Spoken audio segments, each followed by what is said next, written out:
Mesdames et messieurs, bienvenue pour ce best-of, on peut le dire, de cette Proximus Pro League, le championnat de Belgique sur FIFA 21. Aujourd'hui, je retrouve mon analyste de génie, celui qui m'a accompagné durant l'ensemble de cette compétition. Bonjour Xavier. Bonjour Guillaume, es-tu prêt pour revivre ces 5 meilleurs matchs de la compétition ? Je n'en peux plus d'attendre, c'était des matchs si incroyables. Ce sont les 5 meilleurs, il n'y a pas d'autre chose à dire Xavier. Non, c'est vrai que 5 matchs avec pas mal de suspense, des retournements de situation, enfin des choses vraiment incroyables, c'est pour ça qu'on les a choisis, même s'il y en a certains, quand on les a vus, on se dit peut-être ils seront peut-être pas dans le best-of, mais au final, au vu des différents contextes, on a pu les choisir aujourd'hui. Eh bien, c'est justement le cas du premier match que l'on va vous présenter ici. Un match qui, sur le papier, était du bas de classement général. D'un côté, le Berscott, de l'autre côté, Eupen. Le Berscott, c'était à l'époque 0 points, Xavier. Ouais, 0 points. En fait, au final, on se disait, ça va être normalement un match facile pour Eupen. Ça n'a pas été si facile que ça. Et on a peut-être vu, ça a peut-être le match qui a déclenché, qui a démarré la saison du Berscott. Bien sûr, à la journée numéro 8, n'avoir aucun point, faire face à un Eupen qui, malgré tout, avait des qualités. Bon, il n'avait pas énormément de points non plus. On restait dans le milieu de classement, bas de classement général. Mais malgré tout, il fallait faire une belle prestation. Oui, c'est vrai. Et puis voilà, franchement, c'était un match quand même assez intéressant et surprenant, on va dire ça. De toute façon, oui, Xavier, vous savez pourquoi on a choisi ce match. Vous avez suivi le récap show, toujours disponible évidemment sur YouTube. Il va se passer un truc en particulier qui est extraordinaire. Mais pour le voir, eh bien, suivons ce match en entièreté. C'est maintenant.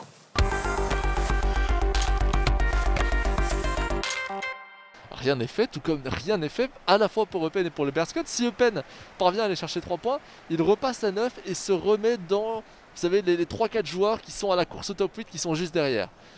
Par contre, s'il perd, ça va devenir très très compliqué. Et du côté du Berscott, il faut non seulement gagner maintenant, mais gagner celui d'après, encore après et encore après. De toute façon, pour les deux joueurs, il y a beaucoup de chemin à parcourir s'ils veulent une place dans le top 8. Koulibaly pour griser ce lancement du match, l'engagement. Oh, attention à cette perte de balle, Ngoy, ça peut aller très vite.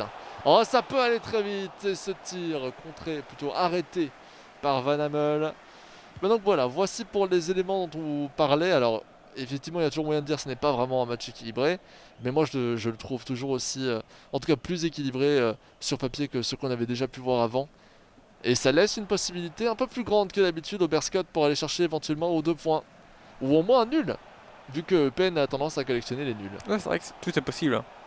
Même si Eupen nous a semblé un petit peu supérieur, le Berscott peut justement hausser un peu son niveau de jeu face à un adversaire un petit peu moins faible, un petit peu moins fort que d'habitude pour prendre des points. Ouais, tout à fait. Attention quand même que le Berscott reste sur une défaite 5-1 face à Antwerp. Donc ça c'est un peu le problème. Koulibaly revient en retrait vers Peter Matt, Rafael Souser. Il remat de nouveau, Koulibaly et l'aile gauche qui est sollicité par Sanyang. Le Berscott qui est pour l'instant en possession de ce ballon et on a fait monter le bloc d'un coup. Je ne sais pas si c'était volontaire.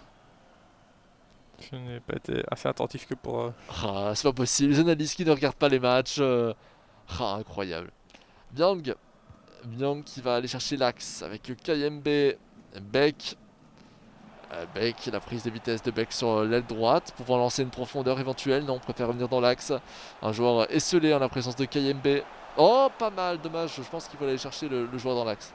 Je pense que c'était une belle action, mais je pense qu'il était peut-être un petit peu trop près pour l'essayer. Puis pour aller chercher la mini profondeur comme ça, c'était un petit peu délicat. Et là, on vient de voir la raison. On la voit encore maintenant. La raison pour laquelle c'est une lanterne rouge. On a dit la même chose dans le match précédent avec Beveren. C'est ce genre d'erreur, ce genre de petites transitions ratées qui font qu'actuellement ils encaissent beaucoup et au final une différence de but de plus de 10, de plus de moins 10 en tout cas. Attention. Oh là là, c'est un jaune ça. Ça c'est un jaune. Jaune ou rouge ? Jaune je pense. Non, il est pas jaune. Ouais, c'était limite quand même je pense. On voulait le rouge du côté du Berscott en tout cas. Mais non, carte jaune pour ce tacle.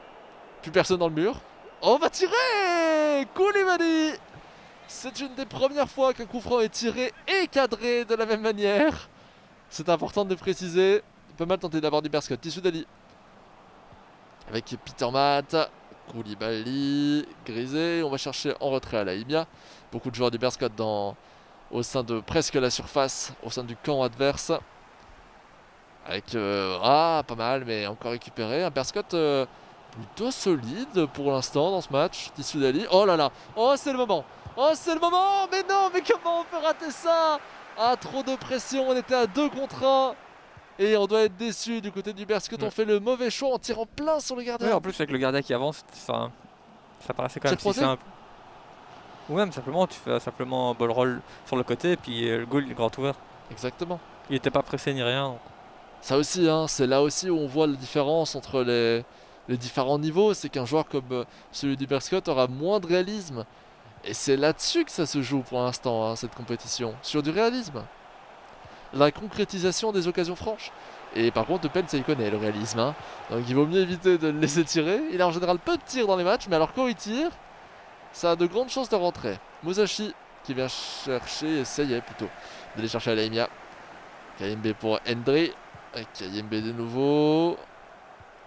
Alors on revient chercher Peters. Peters encore, Adriano. Et on fait tourner en triangle au niveau entre l'axe et l'aile gauche de l'effectif de Pen. Kayembe qui reprend le ballon et va justement rechercher l'aile gauche. Cette fois-ci de manière un peu plus offensive avec Ngoy, Peters et encore une fois Kayembe. Le point qu'on puisse dire, c'est que on n'est pas très original. Mais peut-être que la créativité va venir de cette action. Non. Jack qui n'y arrivera pas. Rafael Souser pour Tissoudali, Sanyang, Koulibaly. Il y a des. Je vais te poser la question après. Sanyang. Oh et le but, le Sanyang. Et oui, on voit toute la joie de Capitores qui vient enfin marquer ce but qui lui permet de prendre une avance. Et on sentait qu'il était bien dans son match. Hein. Ouais, il est bien, il se crée beaucoup d'occasions. Défensivement, il laisse pas forcément beaucoup d'opportunités non plus à Eupen. Donc il est bien, il faut qu'il fasse ça pendant le reste du match. Et il pourra peut-être aller chercher les 3 points. Et oui, il reste encore 55 minutes de jeu. Il va falloir faire quelque chose. Ngoy, attention à ne pas encaisser directement, ce serait triste. Oh, ce serait triste, l'arrêt de Van Hamel. Et il va marquer comme ça. Non, quelle tête! Alaimia qui vient sauver son équipe. Ah, quelle tête défensive absolument extraordinaire. Et Peterman va pouvoir relancer. Ce dont je voulais te parler, Xavier, c'était il n'y avait pas un joueur de peine. Je crois que c'est Prepjack qui avait eu une carte boost sur, oui, ça, il y a quelques semaines. FUT. Il y a quelques semaines, il était dans l'équipe de la semaine, je pense, avec un triplé. Ah, comme quoi, peut-être que même dans le mode 90, hein, il est très fort, hein, je trouve, Prepjack depuis le début de la compétition. Mais pas assez, apparemment, encore pour réussir à permettre à Eupen d'accéder au top 8. Peters vers nu sur les gauches. Adriano.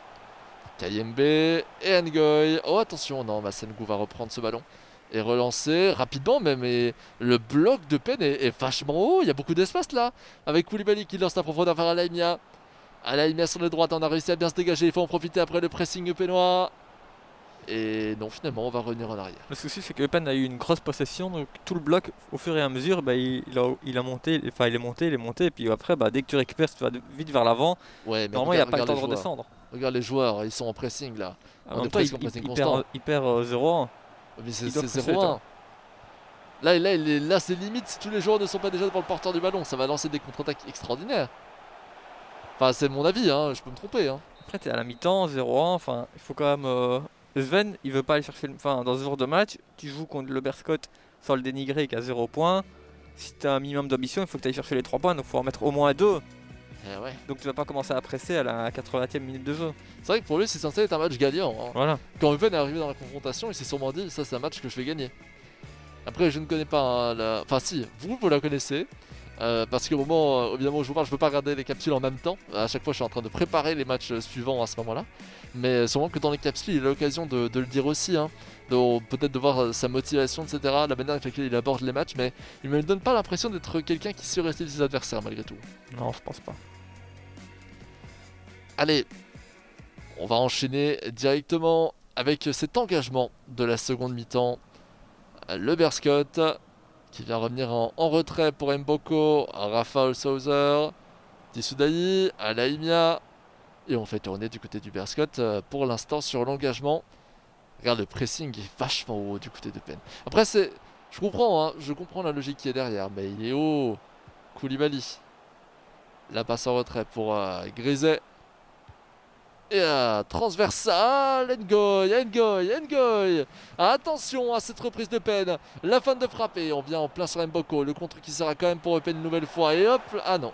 Non, j'ai cru que ça allait revenir dans les pieds du porteur du passeur vers Ngoy, je ne me souviens plus de son nom. Prevjak, c'était Prevjak je pense. Ouais.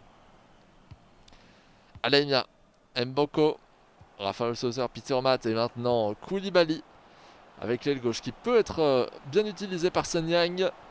On prend de la vitesse et on se fait arrêter par Beck, c'est bien vu. Corner, joué à la rémoise avec Sun Yang.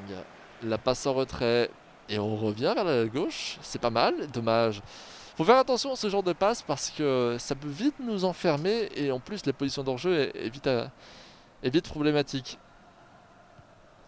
Adriano pour Ngoy qui s'est fait courser par Mboko là, il va falloir faire quelque chose rapidement et c'est centre tendu qui arrive sur le pied un peu chanceusement d'un défenseur d'Iberscott. Henry. Et on attend d'aller chercher KMB, mais Koulibaly sera sur ce ballon et finalement, eh bien, ça va sortir en coup de pied de but. Un enchaînement de contre favorable au Berscott.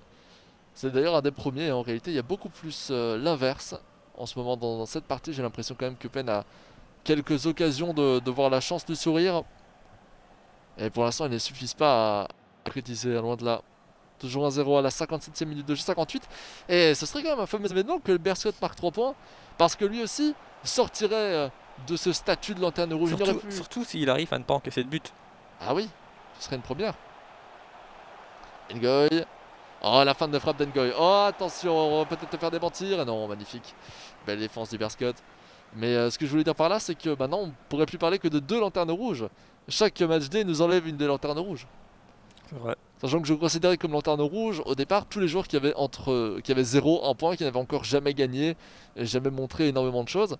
Ben, une victoire pour moi ça les retire immédiatement de ce rôle. Ils pourront le reprendre plus tard. À partir du moment où normalement la lanterne rouge c'est juste le dernier du classement, donc à partir du moment où tu remontes. Exactement, c'est exactement ça. Et c'est parce qu'il y avait beaucoup de joueurs qui étaient en égalité, donc pour moi c'était plusieurs lanternes rouges à ce stade. Mais ça peut très vite changer. Après évidemment si toutes les lanternes rouges actuelles marquent 3 points, eh bien ils seront à la fois maintenant de nouveau des lanternes rouges en combinaison. Raphaël Sauzer pour Alemia. Sur la droite. Attention, cette passe lobée, elle retourne. Oh mon Dieu!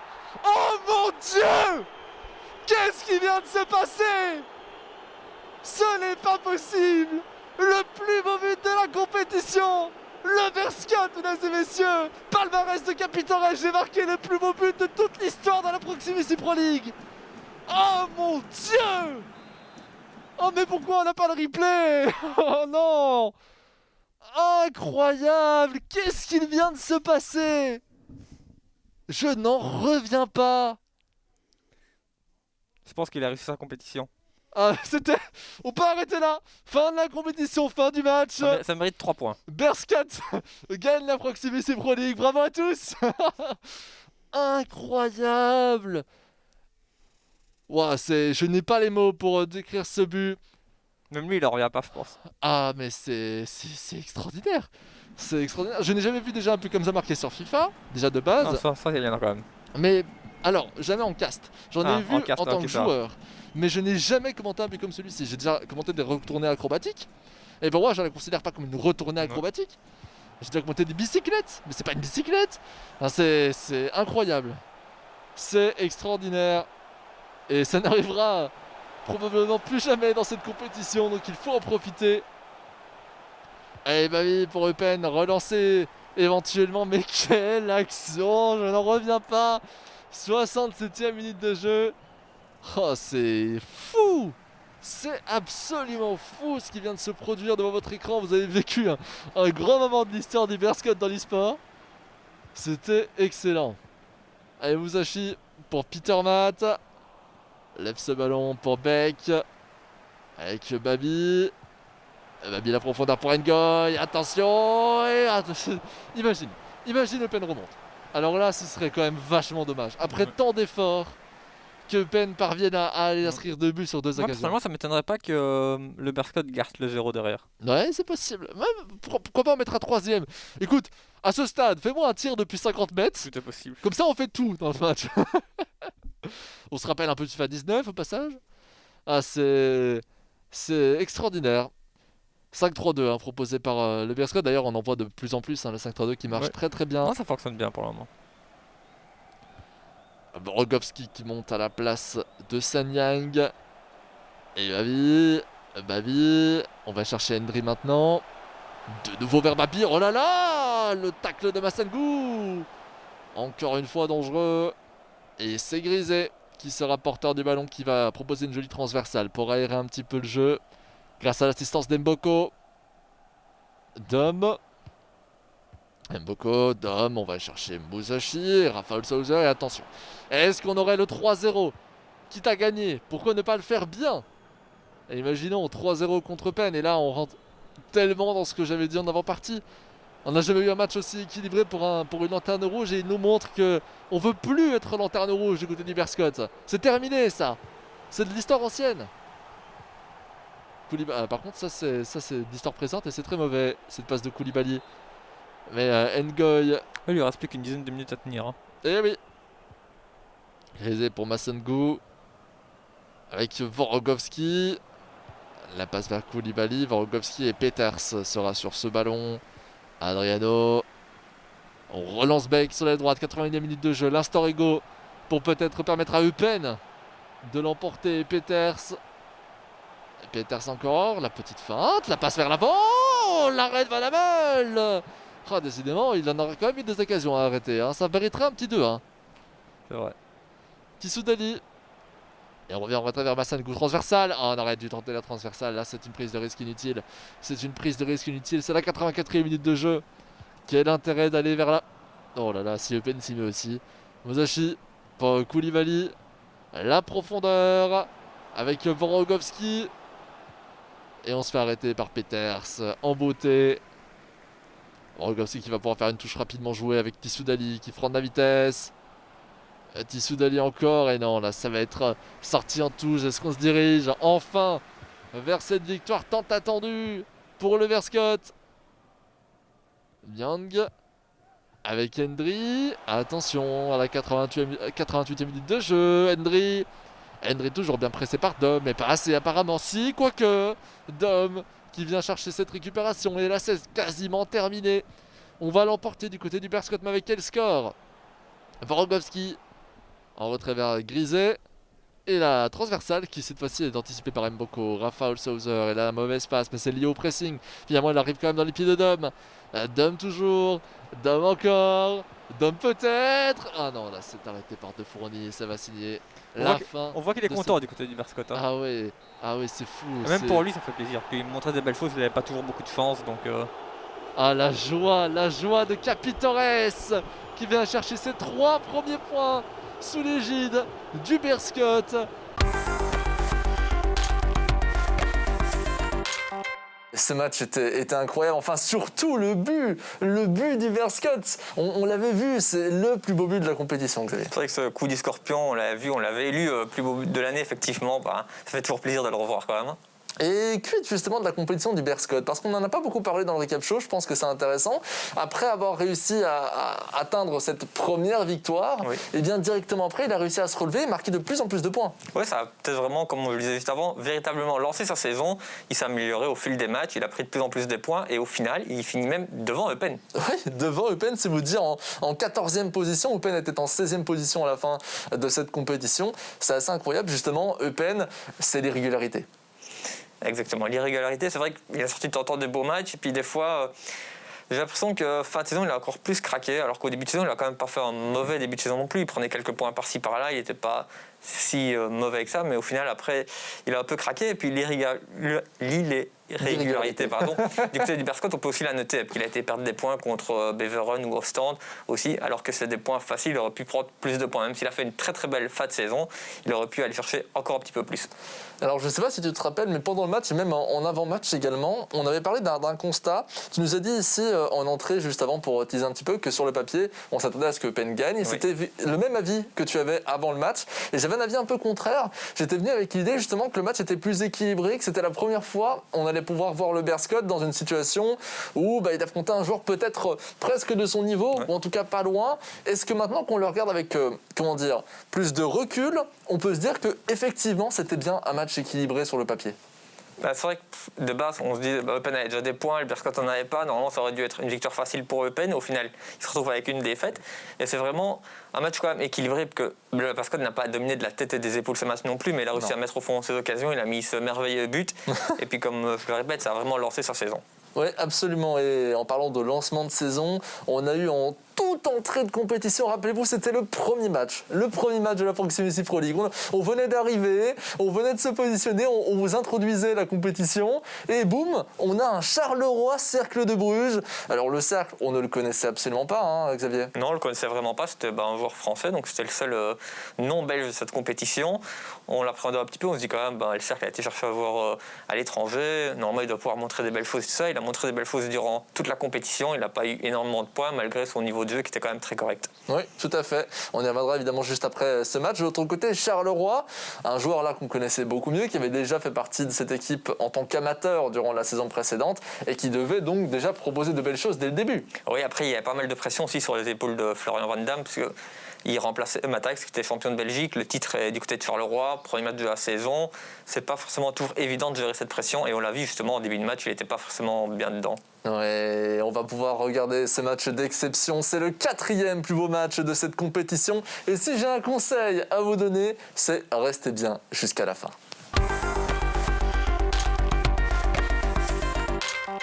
Officiellement, le match est lancé. Bon, évidemment, vous voyez, selon le jeu, nous sommes en match amical, mais ce n'est pas du tout le cas. Ils jouent pour les couleurs de leur club respectif et l'engagement vient d'être lancé. Et on va faire tourner du côté du Cercle de Bruges dans un premier temps. Allez, ça a commencé officiellement. On garde ce ballon, on conserve bien un bon jeu au niveau de la possession là. On tente d'aller chercher l'avancante, c'est bien réalisé, un jeu en triangle. On commence tout doucement à avancer vers ce rectangle. Très bien sollicité Moussabia là qui revient un petit peu en arrière au niveau du milieu central. Kanouté, bien vu. On fait tourner encore une fois la défense de Florian qui pour l'instant est très très bien réalisée. On arrive sans trop de soucis à conserver ce ballon du côté du cercle. Vitinho qui a bien joué là avec une jolie incursion, une belle passe tranchante dans le rectangle. On est dans un round d'observation, hein, Xavier. Oui, c'est ça, et on voit vraiment que Florian, du côté de Charleroi, ne veut pas presser trop non plus. Il attend devant son rectangle et il attend l'erreur du cercle pour récupérer le ballon. Et puis justement, maintenant, peut-être faire son jeu et j'espère pour lui se créer une occasion. Bruno, Diandi maintenant, les passements de jambes. On va chercher Golizadeh, je pense, sur cette aile gauche. Golizadeh, si vous avez eu l'occasion d'observer les matchs dont on avait... Bon, on reviendra sur ça juste après cette action parce que ça m'a l'air quand même vachement dangereux. Mamadou Fall, attention, ce joli râteau qui permet de gagner un petit peu d'espace. On revient dans l'axe avec Bruno. Bruno pour Golizadeh, on aurait pu lancer la profondeur sur Bruno. On revient dans le rectangle et cette passe malheureusement, ce jeu en triangle qui a été vu par son adversaire. Ou peut-être la passe de trop, peut-être qu'il était quand même bien mis pour frapper. Il a voulu faire l'extra passe comme on appelle ça. Et au final, il a perdu le ballon. Hazard. Hazard, évidemment, ce n'est pas Eden Hazard. Hein. C'est son frère. Vous le savez bien, c'est son frère, effectivement. On est au niveau de l'axe du terrain. On conserve ce ballon, on vient rechercher l'axe justement. Et belle interception. Très belle interception de KMB. C'est bien vu et ça peut relancer une contre-attaque du côté Charleroi. Avec Nicholson qui va chercher Fall, c'est bien vu. C'est très très bien vu, le râteau. Double passement de jambes. Ça défend pas mal aussi du côté du cercle, mais on a laissé un petit peu trop d'espace pour ce tir. Comment a-t-il fait pour le mettre à côté? On pensait que c'était dedans. Je ne sais pas, on se demande quand même comment le ballon a pu passer à côté. Enfin, franchement, tout seul au petit rectangle comme ça, il frappe, il n'y a personne qui le gêne ni rien, et le ballon il s'envole dans la tribune, c'est délicat quand même. Hein. Ouais, tout à fait. Et là, on va peut-être aller rechercher. Non, je m'attendais à ce qu'on recherche Hazard une nouvelle fois. Et là, c'est un grand désolé qui permet d'empêcher cette profondeur. Et ça revient vers Nicholson peut-être. Attention, dans l'axe maintenant avec Bruno. Bruno. Aussi un petit élément, on y reviendra un petit peu plus tard, mais on voit beaucoup moins de drag-back cette année par rapport aux années précédentes, là où on avait l'impression qu'il n'y avait que ça durant la deuxième saison. La troisième semble un peu vide de drag-back. Mais il est déjà plus lent que l'année dernière, que sur FIFA 20. Et puis de manière générale, avant, t'avais que ça vu que tu étais bloqué à 3 étoiles gestes techniques. Maintenant, t'as d'autres gestes qui peuvent faire la différence plus facilement. Moussaba, c'est une jolie passe. Oh, bien vu cette profondeur. On continue d'avancer même très rapidement. Il y a un joli tacle de Diagne. Très bien réalisé. Heureusement qu'il est là. C'est la deuxième fois qu'un défenseur Carolo fait le travail. Attention, conservation du ballon maintenant, vraiment aux abords du rectangle, on est tout près, aux environs de la ligne du 20 mètres, 18-20 mètres. On conserve ce ballon sur l'aile droite maintenant. On sent qu'il n'y a vraiment aucune volonté des deux côtés de jouer sur un pressing très, très haut, hein, très agressif. Non, là, il attend vraiment. Enfin, voilà, ça s'arrête, se jeter et peut-être de créer des trous dans sa défense. Absolument. Allez, Otic. Attention, conservation du ballon et on revient vers Kanouté sans trop de soucis, Augas. Attention, regardez comme c'est bien défendu. Regardez le jeu justement défensif de Charleroi qui ne laisse aucun espace pour rentrer dans le rectangle avec une profondeur. Et on sait que les profondeurs, c'est peut-être ce qui marche le mieux. Là, j'ai l'impression que c'est un petit peu trop lent offensivement du côté de cercle. Toi, il fait toujours 3-4 touches de balle avant de faire une passe. Et Charleroi a le temps de se replacer. Ouais, c'est tout à fait possible. Après, est-ce que le jeu en un temps n'est pas spécialement aussi un petit peu moins bon? Cette jolie profondeur! Il suffisait que tu dises quelque chose, Xavier, pour que le contraire arrive. Le premier but, mesdames et messieurs, de cette Proximus ePro League, il est pour le Cercle de Bruges. Et il est pour un Français par extension, très bien réalisé par ce joueur qui nous prouve déjà dès maintenant qu'il sera sûrement un concurrent dans cette compétition à ne pas prendre à la légère. Ouais, avec une action quand même très bien menée. Il a quand même construit. On a vu qu'il tournait autour du rectangle, qu'il prenait son temps, comme je le disais. Et au final, il a quand même réussi à trouver le décalage pour mettre en défaut la défense de Charleroi. Nicholson, Charleroi qui va également tenter de réagir immédiatement avec Golizadeh, le passement de jambes. On va chercher Bruno. Bruno toujours. Et là, c'est du côté du cercle qu'on est bien placé. On est bien. Justement, on est bien. Comment on dit encore? Regroupé, exactement. Regroupé. Et attention parce que là, il suffit que je le dise encore une fois pour que le contraire arrive. C'est évidemment la malédiction de Caster, vous la connaissez depuis le début. La tête, si je me trompe pas, c'était Nicholson qui a tenté cette tête. Bien réalisé, bien tenté, mais le gardien était bien placé, bien sur ses appuis pour récupérer ce ballon. C'est du côté du cercle des Bruges qu'on se relance avec cette jolie passe. Cette jolie passe qui permet d'aller chercher peut-être un débordement sur l'aile droite, mais sans succès. Finalement, c'est Charleroi qui récupère. Ça fait quand même 3 occasions que Charleroi rate et j'espère qu'il va pas s'en vouloir à la fin du match, parce qu'à force de rater, alors du côté du cercle, il a tiré une fois au goal, c'était but directement, peut-être plus réaliste. Hein. Oui, tout à fait. Et on a senti aussi évidemment que là où du côté de Charleroi, on a eu quelques occasions, celle du Cercle de Bruges était de loin la plus importante, de loin celle qui causait le plus de danger à une défense. Il était littéralement seul face au but. Il était parfaitement placé. Golizadeh, double passement de jambes. On va chercher Bruno. Bruno encore, le tir de Bruno. Jolie défense à deux du cercle qui fait un très très bon travail dans cette fin de première mi-temps avec Nicholson. Ah, le tir de Nicholson. Et vous voyez, c'est ce que je vous disais. Certes, on a beaucoup de tirs du côté de Florian Van Damme, mais on a du mal à concrétiser. Il suffisait que je le dise pour que celui qui a justement provoqué ce corner vienne rentrer une tête. 1-1. Très très bien vu de la part de Nicholson et de la part de manière générale de Florian Van Damme de Didi Stack qui vient revenir au nul. 1-1 avec une très très jolie tête. Peut-être aussi une preuve que les têtes ça marche pas si mal hein, sur ce FIFA. Ouais, surtout aussi la preuve que la taille dans ce mode 90 est très importante. Justement, ça fait 2-3 corners qui va toujours chercher Nicholson, un grand joueur de la tête. Il a une bonne note de détente aussi, enfin, comme tous les joueurs, vu qu'ils ont la même.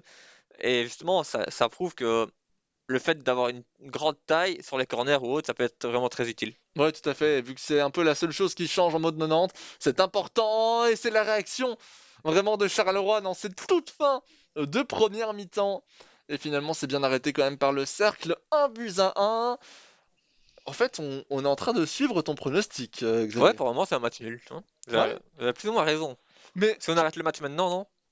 Oui, mais ne parlons pas trop vite. Tu sais très bien ce qui arrive lorsque l'on parle trop vite, mon cher Xavier. Mais c'est vrai qu'au vu de la première mi-temps, j'aurais peut-être voulu voir peut-être un avantage du côté de Charleroi, puis il a eu 2-3 occasions, notamment la première où il est tout seul au petit rectangle et que le ballon part complètement à côté. Il aurait peut-être mérité de mener au score, peut-être juste 1-2 au moins à la mi-temps. Une question de réussite, question de réalisme également. De la même manière, voilà, on a eu une occasion vraiment très franche du côté du cercle. On savait que ça allait rentrer, on savait que ça allait être un but. Et malheureusement, du côté de Charleroi, on a plus de difficultés. Tu fais bien de le dire. Peut-être que la deuxième mi-temps sera dans le sens inverse et qu'on aura un cercle de Bruges plus dominant, plus axé possession aussi probablement. Peut-être comme il l'a fait au début de ce match. Oui, voilà. Puis de toute façon, il joue en 4-2-3. Et tu ne serais pas forcément allé vite vers l'avant en 4-2-3. Tu es obligé de garder un peu plus le ballon, donc c'est cohérent. Attention, parce que là c'est bien vu. Encore une occasion peut-être très franche pour le Cercle de Bruges.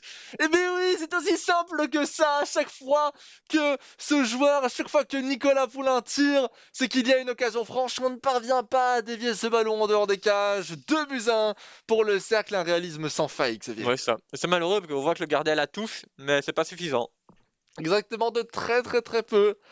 Ce genre d'action, évidemment, on peut un petit peu s'en vouloir du côté de Charleroi. On était en situation pas si mauvaise dans le rectangle. On avait encore 3 défenseurs qui étaient bien placés. On se fait avoir dans un angle un peu sorti de nulle part. Très bien réalisé de la part du Cercle, en tout cas, qui pour l'instant mène dans ce match et qui marque encore une fois un but en début de mi-temps.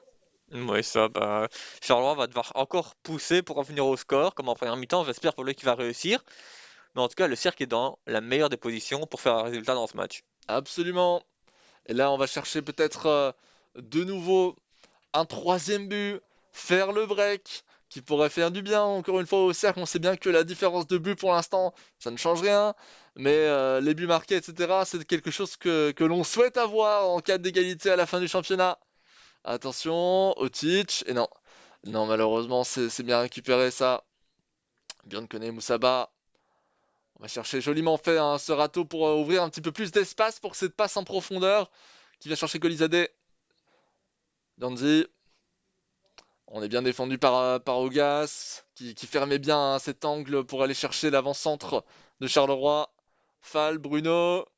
Bruno, et là c'est bien taclé. Très très bien taclé du côté du Cercle, qui peut peut-être se relancer. Xavier, est-ce que tu as l'impression que Charleroi a peut-être un peu changé de physionomie de jeu? Un peu moins à l'aise peut-être? Non, j'ai l'impression que c'est plus ou moins pareil. Après, c'est vrai qu'il est moins à l'aise parce qu'il reste peu de temps et qu'il doit revenir au score encore une fois. Mais j'ai l'impression qu'on reste sur la même physionomie que le début du match. J'ai pas l'impression que Charleroi va. Regarde, même là, il presse pas très très haut alors qu'il est Non, quand même mené. exactement, et c'est d'ailleurs pour ça que le Cercle a la possibilité de faire tourner dans son camp.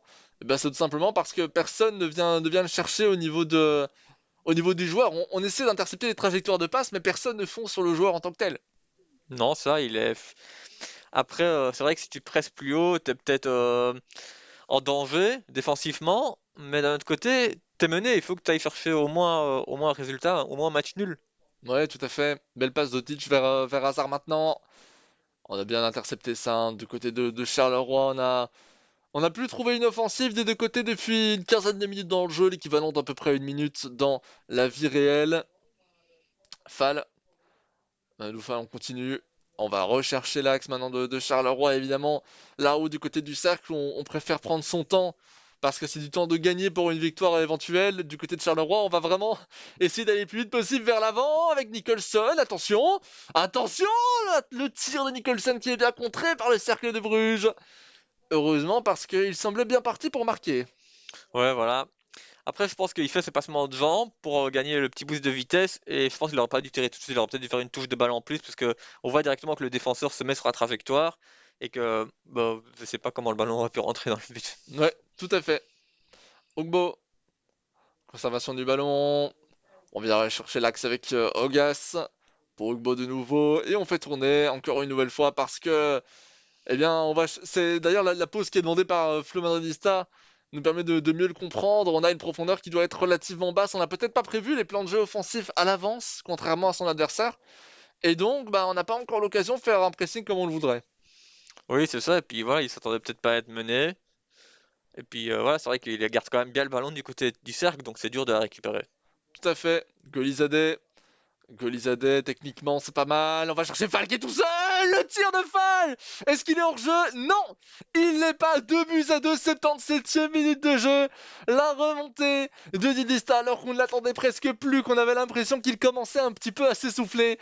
Encore une fois, il nous prouve le contraire. Très bien vu de la part de Florian Van Damme. Charleroi revient à 2-2. Ouais, il passe en 4-4-2 aussi.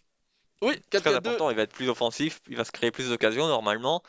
Il met quand même un petit peu peur sur le 2-2, il était tout seul comme en première mi-temps. Et je me suis dit, celle-là, il peut pas la rater. Ça va un petit peu peur, mais ça va, il a quand même réussi à la mettre au fond. Ouais, là, c'était encore pire que la première occasion de Nicolas, de Pénico ou Pinico, je sais pas très bien si je dois le prononcer à la française ou à l'anglaise. On lui demandera tout au long de cette compétition évidemment. Mais C'est un match qui pourrait très bien finir en beauté. Moi, je Ouais, vois ouais. très bien un des deux joueurs marquer un 3-2 et aller à l'encontre de ta statistique. Après, on est Kevin. toujours en match nul, on se rapproche de la fin. Mon pronostic pour finale, pour le moment, à 10 minutes du terme, il est bon. Ah toujours le meilleur analyste, hein, je le rappelle. Allez, on va chercher les gauches maintenant pour le cercle. Est-ce qu'on va jouer le nul? Est-ce qu'on va se dire, voilà, un nul, c'est pas si mal? Ou plutôt jouer à l'inverse? Bah, l'offensive à tout va? Ou simplement garder le même plan de jeu qu'avant? Tant de possibilités, tant de manières de voir les choses. Et pour l'instant, j'ai l'impression qu'on est vraiment sur la même logique qu'avant. Un jeu en possession, sauf que cette fois-ci, évidemment, Florian Van Damme ne va plus spécialement aller le chercher très loin. On aurait pu lancer une pointe de vitesse avec Hazard, rejoint par Vitinho. Ogas, Kanouté. Attention, attention, Otic qui était pas mal là, qui était vraiment pas mal du tout.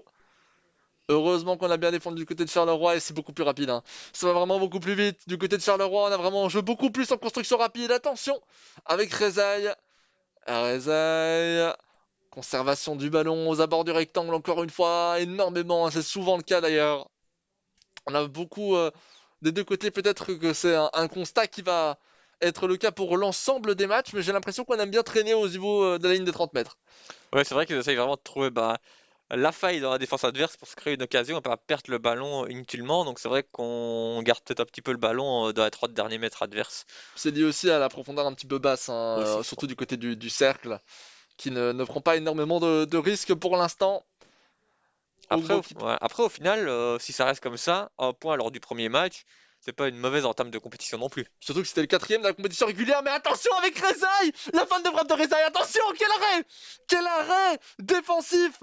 Le défenseur central pardon, qui vient sauver son équipe à quelques secondes seulement de la fin du match.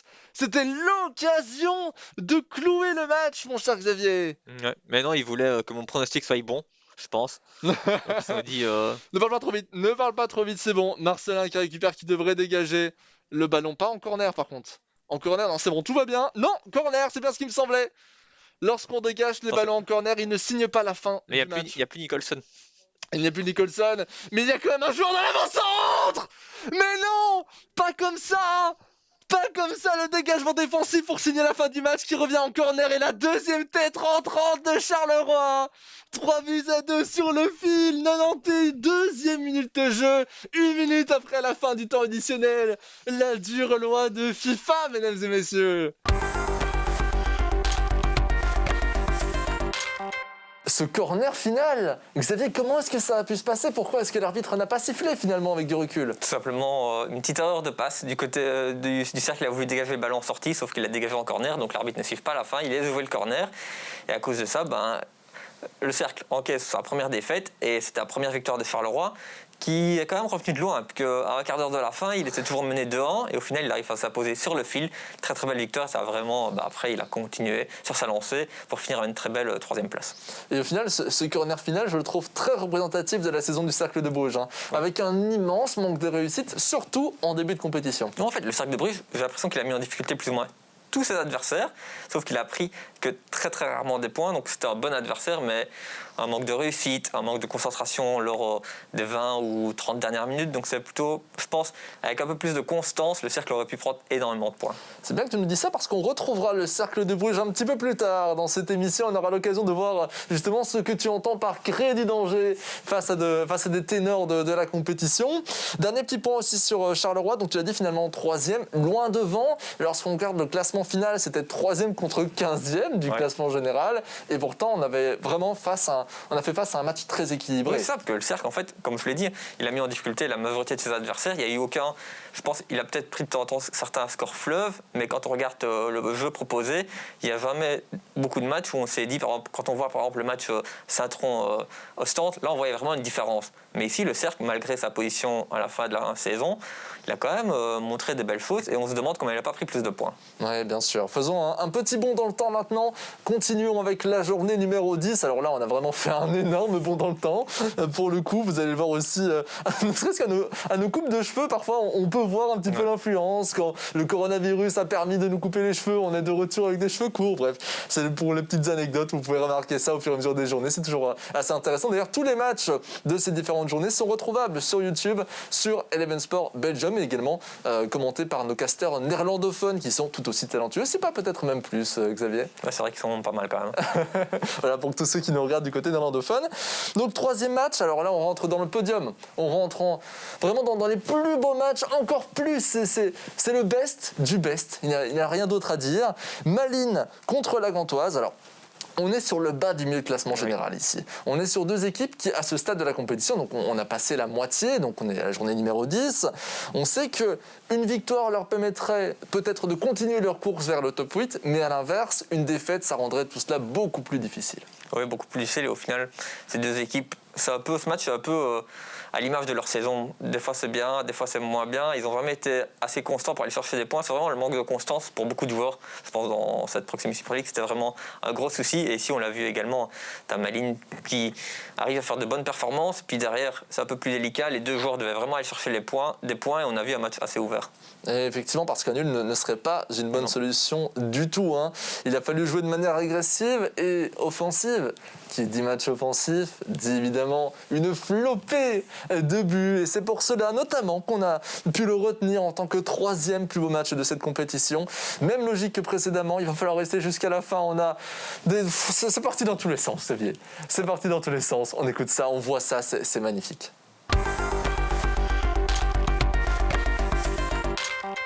Il y a énormément de joueurs que l'on voit dans le top 8, mais pas assez de place. C'est ça. On avait entre 10 et 12 joueurs que l'on voyait facilement atteindre ce top 8. Ça paraissait très très compliqué. Il fallait faire des choix et on avait du mal justement à faire ces choix. Et pour l'instant, eh bien, ce sont ces deux clubs, notamment Malines et la Gantoise, qui en font les frais de cette belle montée du top 8. Donc à voir encore une fois. Et on va tout simplement pouvoir observer la confrontation entre Malines et la Gantoise qui aura une importance, je vous l'ai dit, plutôt capitale pour cette fin de milieu de classement. Lancement de ce match avec Malines, Van Norberg. Van Norberg va chercher Druif. Druif toujours. Druif qui ne se fait pas trop presser pour l'instant par la Gantoise. On va chercher Van Norberg de nouveau. De nouveau vers Bonny. Bonny pour Storm. Storm sur l'aile gauche. Les défenseurs latéraux qui ne sont pas appelés pour aller soutenir l'attaque. C'est déjà une première information qu'on peut retenir visuellement. Avec Van Norberg maintenant. Schwed sur les droites. Pourquoi pas aller rechercher Van Norberg, mais il était parti peut-être dans un angle assez fermé. Caboret sur les droites. Ça joue plutôt lentement. On attend un peu du côté de Nycom. On attend de voir ce que l'adversaire va pouvoir donner. C'est un round d'observation. Comme d'habitude, vous le connaissez maintenant. Allez. Voilà, on voit quand même que Malines, il garde le ballon, il essaye de prendre un peu le jeu à son compte. Et de l'autre côté, on voit Gant qui attend un petit peu plus. Oui, absolument. C'est pas mal là, cette passe vers Voet. Parce qu'on a voulu un petit peu se dégager. Van Norberg. Et non, alors j'ai vraiment l'impression que ce match est très très plat, étonnamment pour un début de match. C'est peut-être le début de match le plus calme. Attention, il suffisait que je le dise. Pour qu'on propose une jolie geste technique du côté de Malines. C'est peut-être le tir qui pose peut-être souci, parce que dans cette position-là, un tir enroulé, je ne pense pas que ce soit vraiment la meilleure solution. C'est pas mal techniquement ce que vient de proposer la Gantoise également. Mais j'ai vraiment l'impression là qu'on a du mal à se mettre en jambe, à vraiment rentrer dans son jeu. Des deux côtés d'ailleurs. Attention peut-être parce qu'avec Nycom ça va tout de suite un petit peu plus vite là sur cette action. Avec De Poitre toujours. Il va se faire bien tacler mais il va récupérer le ballon malgré tout. Malines aussi très solide défensivement. On revient peut-être. Non, ça sera finalement raté. Mais il y avait de l'idée. On commence tout doucement à aller un peu plus vers l'avant. Première occasion pour Malines, première occasion pour la Gantoise. Ça pourrait commencer à s'enflammer un peu. C'est vrai qu'on s'attend quand même à avoir quelques buts dans cette confrontation. Donc c'est vrai que pour moi, ils ont raté tous les deux leurs premières occasions. Mais je pense pas qu'ils vont en rater énormément. La belle récupération de la part de la Gantoise avec De Poitre. De Poitre pour Osman Beukari. De Bruyne sur les droites. Oh, le petit râteau, il était important pour éviter de donner la balle à l'adversaire en continuant sa course vers l'avant. Avec De Poitre en retrait maintenant vers Owusu qui va tranquillement essayer de recréer une trajectoire, recréer un espace avec ses coéquipiers, mais non, ce sera finalement récupéré par Bonny si je ne me trompe pas, relançant tout l'effectif de Malines. Kaya en possession de ce ballon, Druif avec Storm, et on va revenir en retrait tranquillement vers Wernersson. Bonny, Druif, Bonny, Van Norberg. Et eh bien, il n'y a pas beaucoup d'opportunités. Quand je regarde même l'effectif de Malines, regardez un petit peu si on loupe des choses et que c'est la Ouais, raison non, pour laquelle on joue mal. L'équipe monte pas forcément énormément, donc il n'y a pas de solution vers l'avant. Kaya, parce que c'est pas qu'on joue mal, c'est juste qu'on garde énormément le ballon. Et là, justement, attention! Ah, c'est pas le bon choix, ça, je pense. Il en sourit même, Miran, il sait très bien que c'était pas le bon choix. Après, il garde le ballon, il le perd pas, c'est déjà bien. Et ça va peut-être aboutir là-dessus. Attention avec cette action proposée par Drive. Et oui! Le but de Drive, le tir croisé de Malines. Ah, c'est bien réalisé. Justement, on était un petit peu en train d'enterrer l'action un peu trop vite, Xavier. Ouais, au vu de ces 26 premières minutes, je pense que c'est quand même mérité pour Malines. Et là, la possession, je pense qu'on doit être facilement à 70% de possession Ouais, pour Malines. c'est celui qui essaye de provoquer, de créer le jeu, tandis que Gant attend un peu trop. Donc, à partir de ce moment-là, pour moi, il mérite de mettre un but. N'oublions pas que si Malines l'emporte, il dépassera par la même occasion la Gantoise. Oui. En termes de nombre de points. Ouzou pour Castro Montes sur les droites. Castro Montes avec cet enchaînement de passements de jambes. De la petite feinte. On va chercher Osman Boukari. Avec De Bruyne. De Bruyne encore. En retrait vers Osman Boukari. Tout l'effectif de Malines qui est bien regroupé. Ouzou, pas mal avec De Poitre ici. Qui s'ouvre un petit peu d'espace. Mais on a joué une trajectoire anticipée par Malines. 31e minute de jeu. 1-0 pour Miran. On le rappelle pour ceux qui viennent d'arriver. C'est le dernier match de cette journée de championnat. Ensuite, il faudra attendre la journée prochaine. Et si vous avez envie de revoir les matchs précédents, évidemment, bah vous aurez aussi l'occasion de les revoir sur YouTube. Ouais. Storm. D'ailleurs, ce n'est pas que cette journée que vous pouvez revoir sur YouTube. L'ensemble des matchs sont disponibles. Attention, je vais vous en reparler juste après. Avec Malines ici dans le rectangle. Malines qui va malheureusement se heurter à la défense de la Gantoise.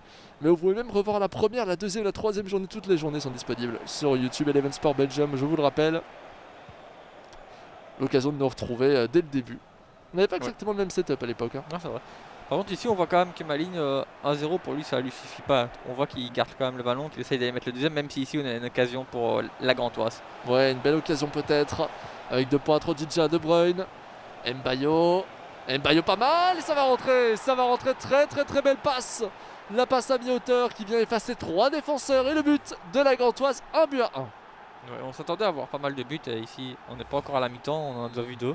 Ah, moi je m'attendais pas à tant de buts que ça. Ah si, moi je pense que les deux joueurs doivent aller prendre les 3 points. Donc j'osais espérer qu'ils jouent un peu plus offensif. Et donc de manière générale, je comptais voir quand même quelques buts. On revient très bien en tout cas dans ce match du côté de Nycom, Nicolas Persons. Et évidemment Miran va pas, je pense, se décourager. Il est déjà reconcentré à en croire en tout cas ses expressions faciales. Et peut-être cette action franche déjà avec Schwed. Schwed toujours. Schwed sur l'aile droite qui va revenir en retrait pour Caboret Van der Berg. Schwed, le jeu en triangle et on revient dans l'axe avec Bonny. Bonny pour Kaya, mais non, c'est récupéré par la Gantoise. Lançant De Poitre pour Mbayo. Et l'opportunité peut-être avec Osman Boukari d'aller créer encore une action supplémentaire à l'issue de la première mi-temps. Et non, c'est arrêté par le gardien de Malines. Et pourtant on a joué simple du côté de Nycom. Ouais. Après l'angle était quand même un petit peu réduit pour que le ballon rentre. C'était compliqué. Oui. À la Rémoise, ce corner avec ce stop and turn. On vient chercher en retrait Osman Boukari qui a retenté une petite feinte un peu chanceusement. Ça revient dans les pieds de la Gantoise. Ouzou, c'est bien vu parce que le tacle était très joli de la part de Vout si je ne me trompe pas. Osman Boukari, Odidja, double contact. Et on sort malheureusement de la zone permettant à l'arbitre de siffler la fin de la première mi-temps. Et je trouve qu'on est sur un score plutôt logique. Oui, je pense qu'il y a eu des temps forts et des temps faibles des deux côtés. 1-1, c'est pas un score illogique, un score logique comme tu l'as dit après 45 À l'issue de la minutes. première mi-temps. Voilà. Oui, absolument. 1-1 pour l'instant, 2 tirs des deux côtés, 60% de possession pour Miran face à 40 pour Nycom. C'est peut-être la statistique qui pourrait faire pencher légèrement en faveur de Malines. Oui, de manière générale, c'est vrai que Malines aime mieux construire ses actions, tandis que la Gantoise préfère partir vite vers l'avant. Contre-attaque. Voilà, donc c'est vrai que les stats de possession sont cohérentes avec les styles de jeu. Oui, tout à fait. Un match très intéressant pour l'instant, malgré un début un petit peu lent, on peut le dire, qui m'a fait un petit peu peur même. Avec ces 10 premières minutes qui étaient même en exclusivité presque à la possession malinoise. Finalement, ça a changé un petit peu la donne et ça dès le but de Malines. Odidja pour Osman Boukari. À gauche peut-être De Poitre qui était sollicitable. Et non, on va prendre un peu de vitesse. Essayer de dépasser Vout. Oh là là, Vout qui s'est fait totalement effacer. C'est le cas de le dire maintenant. Et c'est dommage qu'on ne profite pas de cette prouesse technique. Et là, malheureusement, ça c'est le genre d'erreur dont on vous parlait. Ah ben ça aussi. Ça va, une erreur à une. Ça, il les récupère quand même. C'est ça. Schwed en retrait pour Caboret.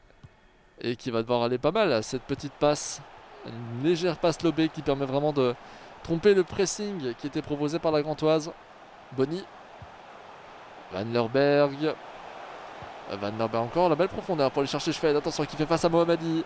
On revient en retrait vers Van Lerberg. Dreuf encore. La petite passe pour Kaya. Qui revient vers Bonny. Qui a un petit peu d'espace pour tirer peut-être. Et oui, il avait cet espace pour tirer.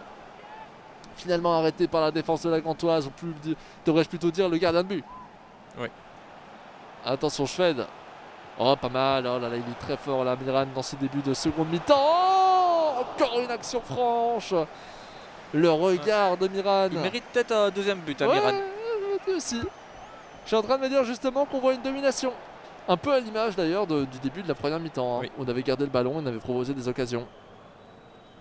Tu penses qu'il va réussir à concrétiser? Ah, c'est pas que de manière générale, les deux joueurs, que ce soit Malin ou Miran d'un côté ou Naïkom de l'autre côté, depuis le début de la compétition, ils ont souvent beaucoup d'occasions et ils ont du mal à les mettre au fond. Donc normalement ici, j'espère pas pour eux, mais ça pourrait être le même scénario. C'est tout à fait possible. Obuzu, l'ensemble de Bruyne sur les droites. Le petit râteau. Et non, malheureusement, cette fois-ci, c'est vu par Malin qui ne se laisserait pas avoir. On a tenté un geste technique résolument plus agressif. Et là, on finit par perdre ce ballon aussi. Est-ce qu'on va avoir l'équivalent de la première mi-temps avec un début pour Malin et une fin de seconde mi-temps pour la Gantoise? Ah, on va le savoir très rapidement. Storm vient chercher Dreuil, c'est fait. De nouveau avec Storm, Van Lerberg. Le petit râteau pour aller chercher Bonny, Van Lerberg, Bonny. Et la Gantoise qui reste plutôt stable dans son positionnement.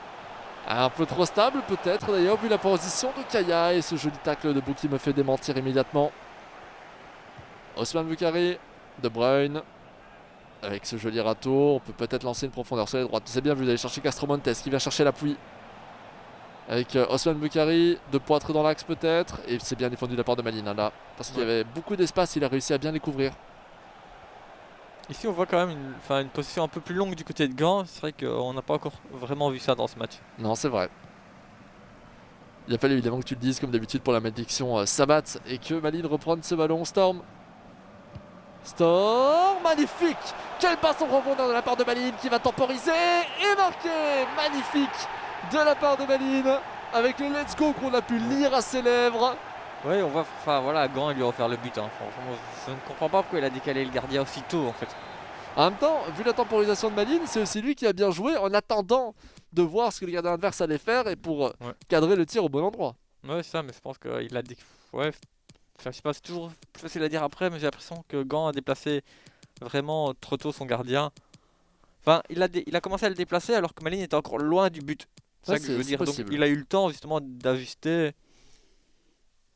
C'est tout à fait possible. Après, ça reste une action compliquée à défendre. Oui, voilà, ça. Mais... Dès qu'on voit la profondeur partir, dès qu'elle est sublime, hein, d'ailleurs, cette profondeur à montrer dans les écoles. Mais c'est difficile d'aller la rechercher. C'est vraiment impressionnant parce qu'en plus, c'est même pas une profondeur visible. C'est vraiment dans les petits espaces entre les défenseurs d'une puissance assez inimaginable. Et c'est à la 69e minute de jeu que Kaya vient inscrire ce joli but. 2-1. Il reste encore du temps, hein, néanmoins. Ouais. Fortuna, Ojija, Mohammadi et ce genre d'erreur dont on vous parlait. C'est toujours un petit peu moche ça quand tu fais une passe sur le côté et que le ballon est un peu trop long pour ton défenseur. Oui, c'est triste. Hein. C'est assez désagréable. Surtout que ça arrive toujours au mauvais moment. Par exemple, lorsqu'on a un engagement après avoir encaissé. Voilà. Caboret, pas mal. Aller chercher Schwed sur l'aile droite qui est bien pressé par Fortuna, empêchant la construction sur l'aile droite. On vient chercher en retrait Van Damme, Caboret. Pas trop de pressing, il est en train de se rapprocher tout doucement de l'effectif de Malin, mais c'est encore très léger du côté de la Gantoise. Et ça va m'ouvrir cet espace magnifique avec Schwed Schwed toujours, Schwed peut-être dans l'axe, on va conserver ce ballon, aller chercher Dreuf pour Bonny avec De Camargo, et le tacle pour arrêter De Camargo, ça va rentrer. Ça va rentrer et pourtant on avait fait le bon geste. Cette fois-ci du côté de Nycom, Miran qui a un petit peu de réussite, mais vu le nombre de fois où il en a manqué, je pense que ça lui fera du bien. Ouais, après il s'excuse quand même à la caméra auprès de Nycom, donc je trouve que c'est quand même un beau geste, un geste de fair play. Enfin, il n'était pas obligé de le faire, il l'a fait, donc personnellement moi je respecte Miran pour ce geste. Ouais, tout à fait. Un joueur d'ailleurs, de manière générale, très respectable. Ouais. Miran très fair play. 3-1, 77ème, là ça paraît pratiquement terminé pour la Gantoise, qui va devoir s'incliner face à Malines. Et ça risque de le mettre... Oh attention. Non, ça n'aboutira pas. Mais ça risque... Alors est-ce qu'on peut parler de top 8 pratiquement impossible maintenant, Xavier, pour Nycom? Bah non, parce qu'il aura quand même 12 points et voilà, il a le même nombre de points que Pen, et au final Miran n'en aura que 13. Il y a aussi Moucron qui en a 13, donc au final il n'est pas très très loin non plus, mais c'est vrai que c'est pas forcément la meilleure opération. Ah, le top 8 est à 18 points. Il reste cette journée. En pratique, c'est faisable, mais Ouais, ça va voilà, être compliqué. c'est Oh, attention à ce but peut-être de la Gantoise. Attendez, on est peut-être en train de l'enterrer un peu trop vite. Nycom qui vient chercher le 3-2, 82e minute de jeu. Alors qu'on était en train de nous concentrer sur nos feuilles pour savoir ce qui allait se passer. On a carrément oublié de croire en Nycom peut-être pour revenir dans ce match. 3-2, Miran, on le sent pas spécialement confiant. Non. Ça va être compliqué jusqu'au bout.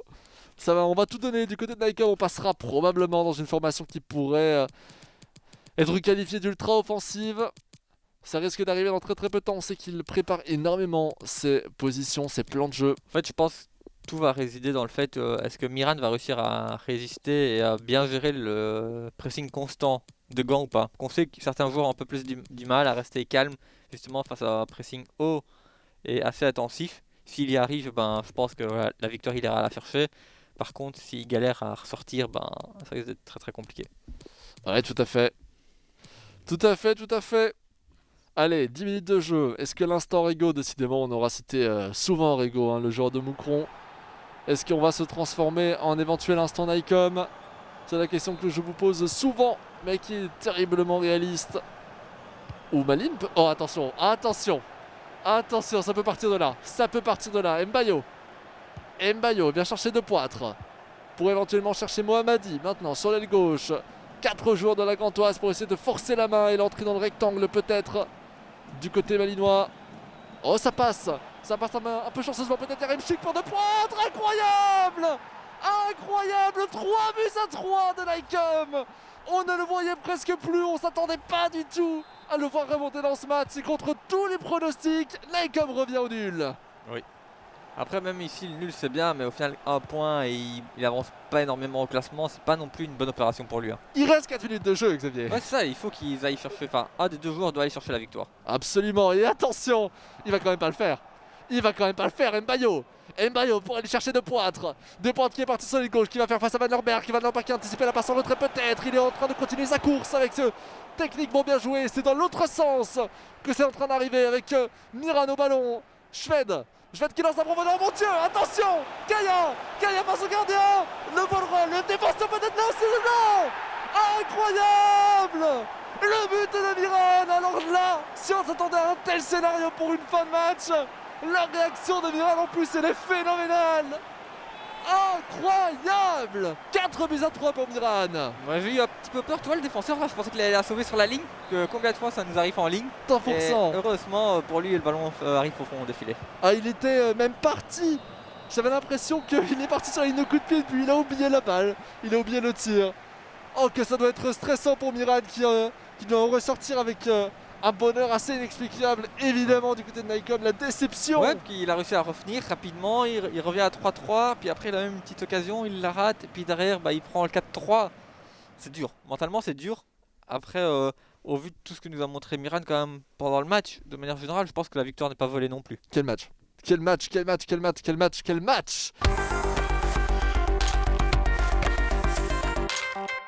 Alors Xavier, c'est extrêmement rare d'avoir des dénouements aussi inattendus. Le nombre de buts qu'on a eu dans les dernières minutes. Oui, c'est vrai que la Gantoise perdait 3-1, puis ils arrivent à faire 3-3 à la 86e minute de jeu. Là, on se dit, ah, c'est dommage, Malines, Miran va perdre des points alors qu'il menait quand même facilement au score. Et au final, d'un arrêt de jeu, il arrive à faire 4-3. C'est vraiment un dénouement fantastique. Phénoménal. Et par contre, aucun des deux joueurs n'a de toute façon réussi à atteindre ce top 8, hein, aussi bien du côté de Miran que du côté de Nycom. Ouais, c'est vraiment une déception pour les deux joueurs. Ils avaient tous les deux l'objectif de finir dans le top 8.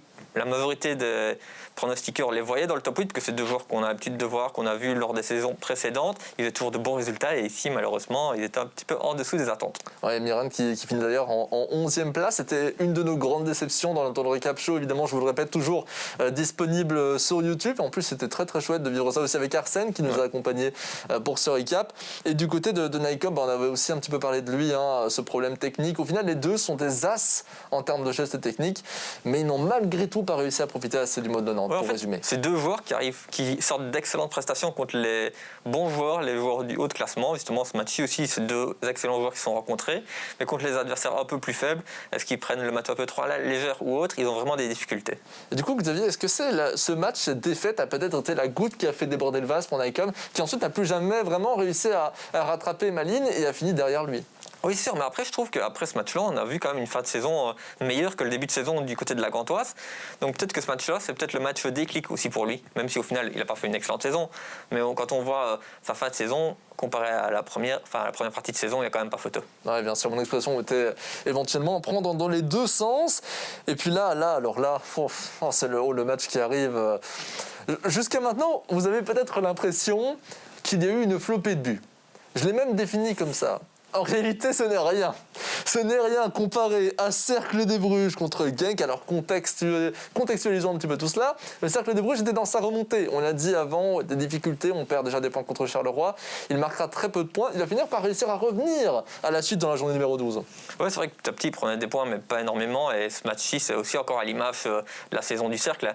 Excellent. Et au final, il ne prend pas énormément de points. Ouais, surtout qu'en face de lui, il y a Genk. Genk, il est 8e à cette époque au classement général. On sait que Genk avait comme grande ambition de faire partie de ce top 8.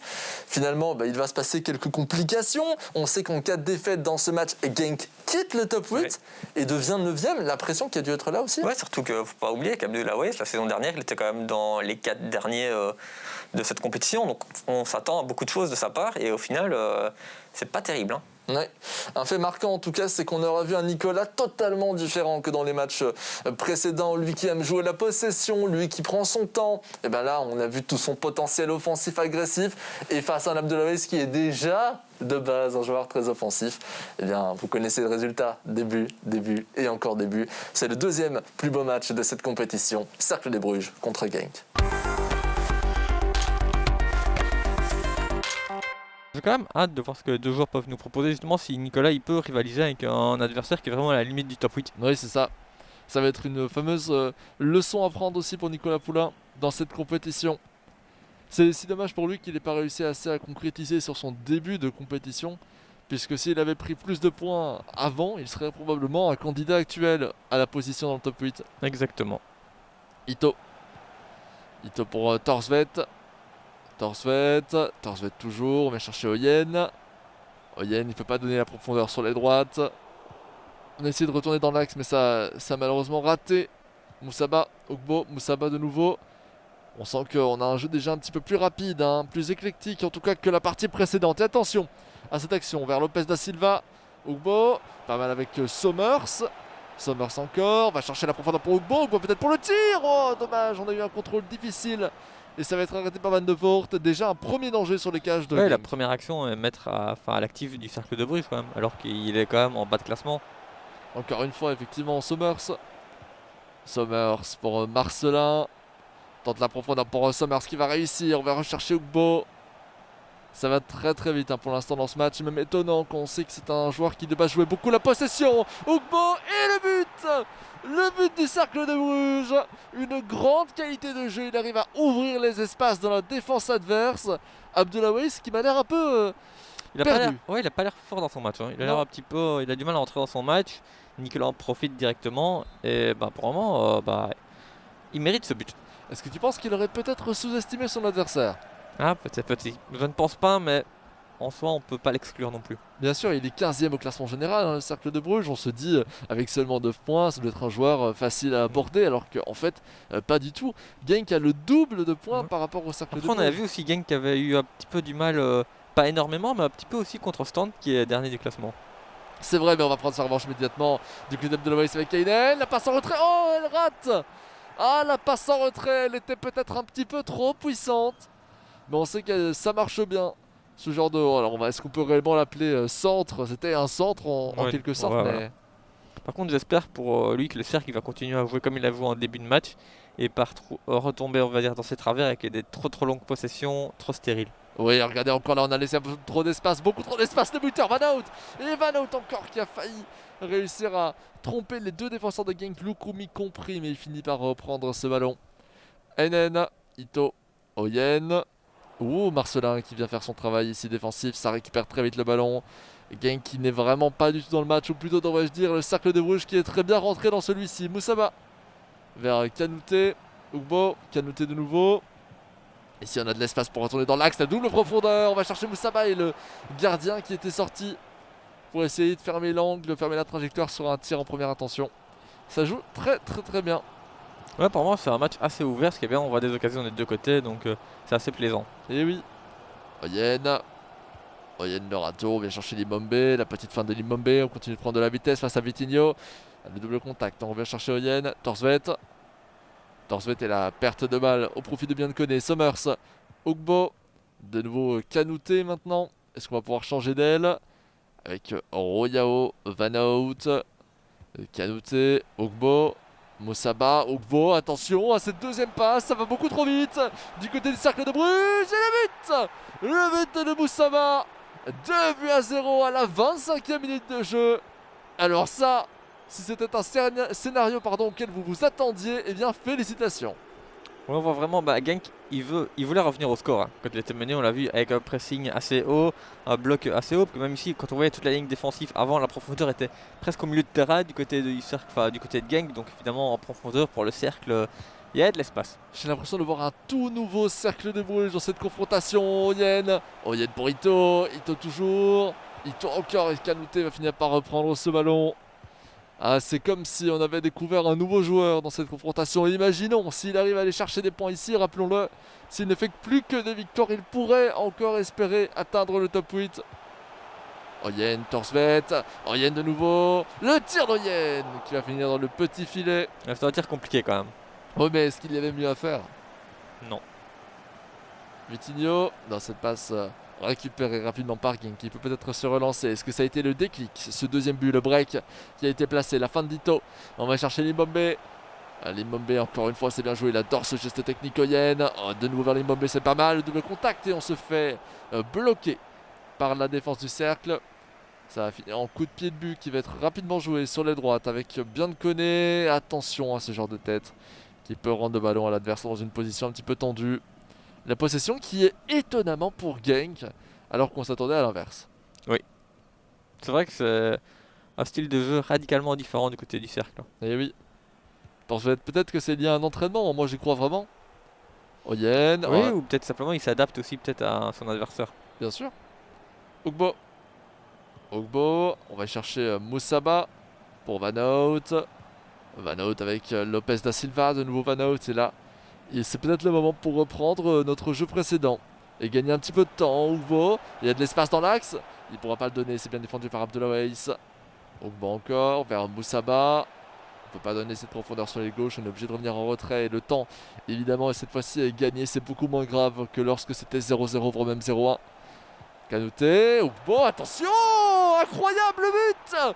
Déjà 3-0 alors qu'on n'a même pas encore terminé cette première mi-temps du côté du cercle.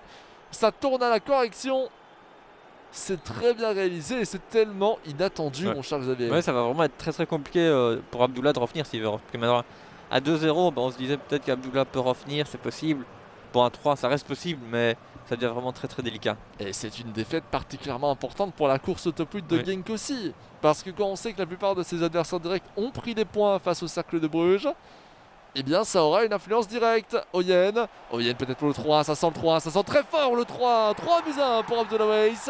On remonte dans ce match. On a bien réussi à profiter de cette première action réellement dangereuse. Heureusement qu'il a réussi à réduire un petit peu l'écart avant la mi-temps. Ouais, il est important pour le mental, hein, notamment. Oui. Rien n'est fait. N'enterrons évidemment pas Abdoulaye trop vite. Joueur de Genk a énormément de ressources. Et il va sûrement encore le prouver tout au long de cette confrontation. Royao, il restera une action pour le cercle. Il va devoir la jouer vite, sûrement sur l'aile. Et prendre de la vitesse avec Lopez da Silva, c'est fait. Attention au retour de Preciado. Il n'a plus le droit de revenir énormément en arrière. Canouté. Et non, là, il va le faire trop. Ouais, il n'avait pas le choix. Ça revient dans les pieds du cercle. Attention. Attention, Sommers. Sommers encore. La fin de frappe de Sommers. De la fin de centre ici. Et on va concéder le coup de pied de but. Et bien, fin de cette première mi-temps. 3-1 pour le cercle. Énormément de buts. Et vraiment, c'est super intéressant à regarder. Oui, c'est un score un peu surprenant. Enfin, surprenant quand tu regardes, quand tu voyais la confrontation avant le match. Mais après, au vu de ce qu'a pu nous proposer le cercle de Bruges, c'est un score quand même plus ou moins correct. Tout à fait. Absolument. Et de toute façon, dans les stats, on le voit aussi de toute manière. C'est ça, oui, effectivement, sur le stade, on le voit. Hein. Même la possession, finalement, a été remontée par le cercle de Bruges grâce aux 15 dernières minutes de jeu. Donc, effectivement, on le voit. Ça joue très bien. Ça fait tourner au moment où il le faut. Ça arrive à créer de l'espace, de la fantaisie, dans les petites erreurs qui sont disséminées par Abdoulaye, qui est peut-être moins bien dans son match que d'habitude. Ouais, c'est pas arrivé. On peut avoir un jour. C'est pour ça que c'est difficile comme compétition. Ça a des avantages, le fait de jouer qu'un match par semaine. De manière générale, si on passe à côté, c'est bien, on a d'autres jours pour revenir. Mais à côté de ça, des fois, si on n'est pas en forme. Ça arrive aussi. Sommers pour Ogbo. Ogbo encore, on voit la tentative justement de course. Canouté, Van Hout pour Lopez da Silva. On revient chercher Moussaba avec Ogbo. Qu'est-ce qu'on va pouvoir proposer? On revient vers Canouté, on revient vers Van Hout et on tente un triangle. Mais Inen va récupérer. Attention, est-ce qu'on ne serait pas en train de rentrer dans les travers du cercle? Ito, il va devoir revenir en arrière, mais il y a tout un espace sur l'aile droite notamment. Regardez cette belle profondeur qui pouvait être donnée pour Preciado, pardon. Et Van Hout va récupérer finalement. Il faut profiter aussi, regardez le nombre de joueurs de Genk qui sont dans le bloc offensif. C'est le moment de mettre un 4-1. Ogbo qui revient vers Canouté. Le pressing de Genk qui est très haut, mais ça laisse énormément d'espace dans sa défense. Lopez da Silva, Van Hout, et ça gère bien le pressing adverse. Hein. Oui. Très bien même avec encore cette profondeur. Lopez da Silva, la passe en retrait, et le but de Moussaba, il en est bien conscient, Abdoulaye. Ça fait partie des travers d'un style de jeu aussi offensif et d'un pressing aussi agressif. On fait un peu, on se fait avoir par sa propre tactique. Ouais, ça, après, Abdullah, c'est ce qu'il doit faire. Il perd en 3, il doit presser plus haut, essayer justement de surprendre l'adversaire, récupérer vite le ballon. Mais après, évidemment, derrière, ça laisse des espaces. Le cercle de Bruges a bien résisté au pressing, il a réussi à trouver l'espace. Puis après, ici, il décale, passe en retrait à 4, c'est facile. Il faut aussi souligner que c'est une des premières fois où le cercle de Bruges se retrouve dans une situation où l'adversaire court après lui. Ouais. Et c'est peut-être aussi une de ses grandes qualités qu'on n'a pas eu assez l'occasion de voir, d'en témoigner tout au long de cette compétition. Je pense que c'est une des premières fois où il met autant de buts. Oui, absolument. De mémoire, j'ai pas en tête certains matchs où il a mis au moins 4 buts. Rappelez-vous que la différence de but du cercle de Bruges était pendant tout un moment de -27. Elle est maintenant de -8. Ah, alors, vraiment. C'est fou, hein, et on ne compte pas encore ce match-ci. Hein. Donc tout doucement, il commence à se remettre vraiment dans les normes, on peut le dire, des autres différents joueurs. On se rappelle qu'il avait malheureusement pris un forfait contre Courtrai aussi, qui avait été un souci. Peut-être aurait-il été chercher des points face à ce joueur. Peut-être. Allez, les changements tactiques qui sont faits du côté du cercle de Bruges pour l'instant. On attend du côté d'Abdoulaye, du côté de Genk. On a vu qu'il était passé dans une formation ultra offensive, la profondeur qui est passée à 8, si je ne me trompe pas. Il va pouvoir lancer ce match 4-1 pour l'instant. Est-ce que tu penses qu'il en est capable de remonter? Je ne pense pas. Moi non plus. Ça serait beau pour le spectacle, mais j'ai quand même des doutes. Attention, il faudra marquer en tout cas très vite si on veut encore y croire. Un peu à la manière de ce qu'on avait fait à la fin de la première mi-temps. La belle profondeur pour Uronen. Uronen toujours. On peut lancer dans l'axe avec Ito. En retrait vers Oyen. Pas mal, ça va vite. Là, ça va très vite. Limbombe, 4-2. Et on remonte tranquillement, mais sûrement. Et on va exactement dans le scénario dont je vous parlais. La seule possibilité qu'il reste peut-être pour qu'il remonte encore. Oui. On revoit ici l'espace qui a bien été trouvé. On ouvre du gauche. Et on enroule. Second poteau très bien réalisé de la part de ce joueur. 4-2. Rien n'est terminé dans ce match qui est vraiment pour l'instant le plus palpitant qu'on ait l'occasion de commenter durant cette journée. Je pense en fait l'issue de ce match va être déterminée par si le Cercle de Bruges arrive à garder la tête froide et justement rester calme dans ce match ou pas. Sachant qu'il est aux portes d'un très bel exploit, on peut Oui. le dire, dans cette compétition. Qu'ici justement il va y avoir un gros pressing du côté de Genk et s'il arrive pas forcément bien à le gérer, même si pour le moment ça va, c'est là qu'il va laisser de l'espace à Genk pour revenir. Oui, absolument. Vitinho. Et Vitinho pour Van Hout. Canouté. La passe dans l'axe, c'est Munoz. Munoz qui va reprendre ce ballon. Relance en Genk, éventuellement 3 attaquants face à 6 défenseurs. On est obligé d'attendre l'appui de Preciado qui est parti. Et il est très bien parti sur les droites. En retrait avec Limbombe. Limbombe, le but. Le but de Limbombe, 4-3. Rien n'est terminé. Je retire littéralement ce que j'ai dit.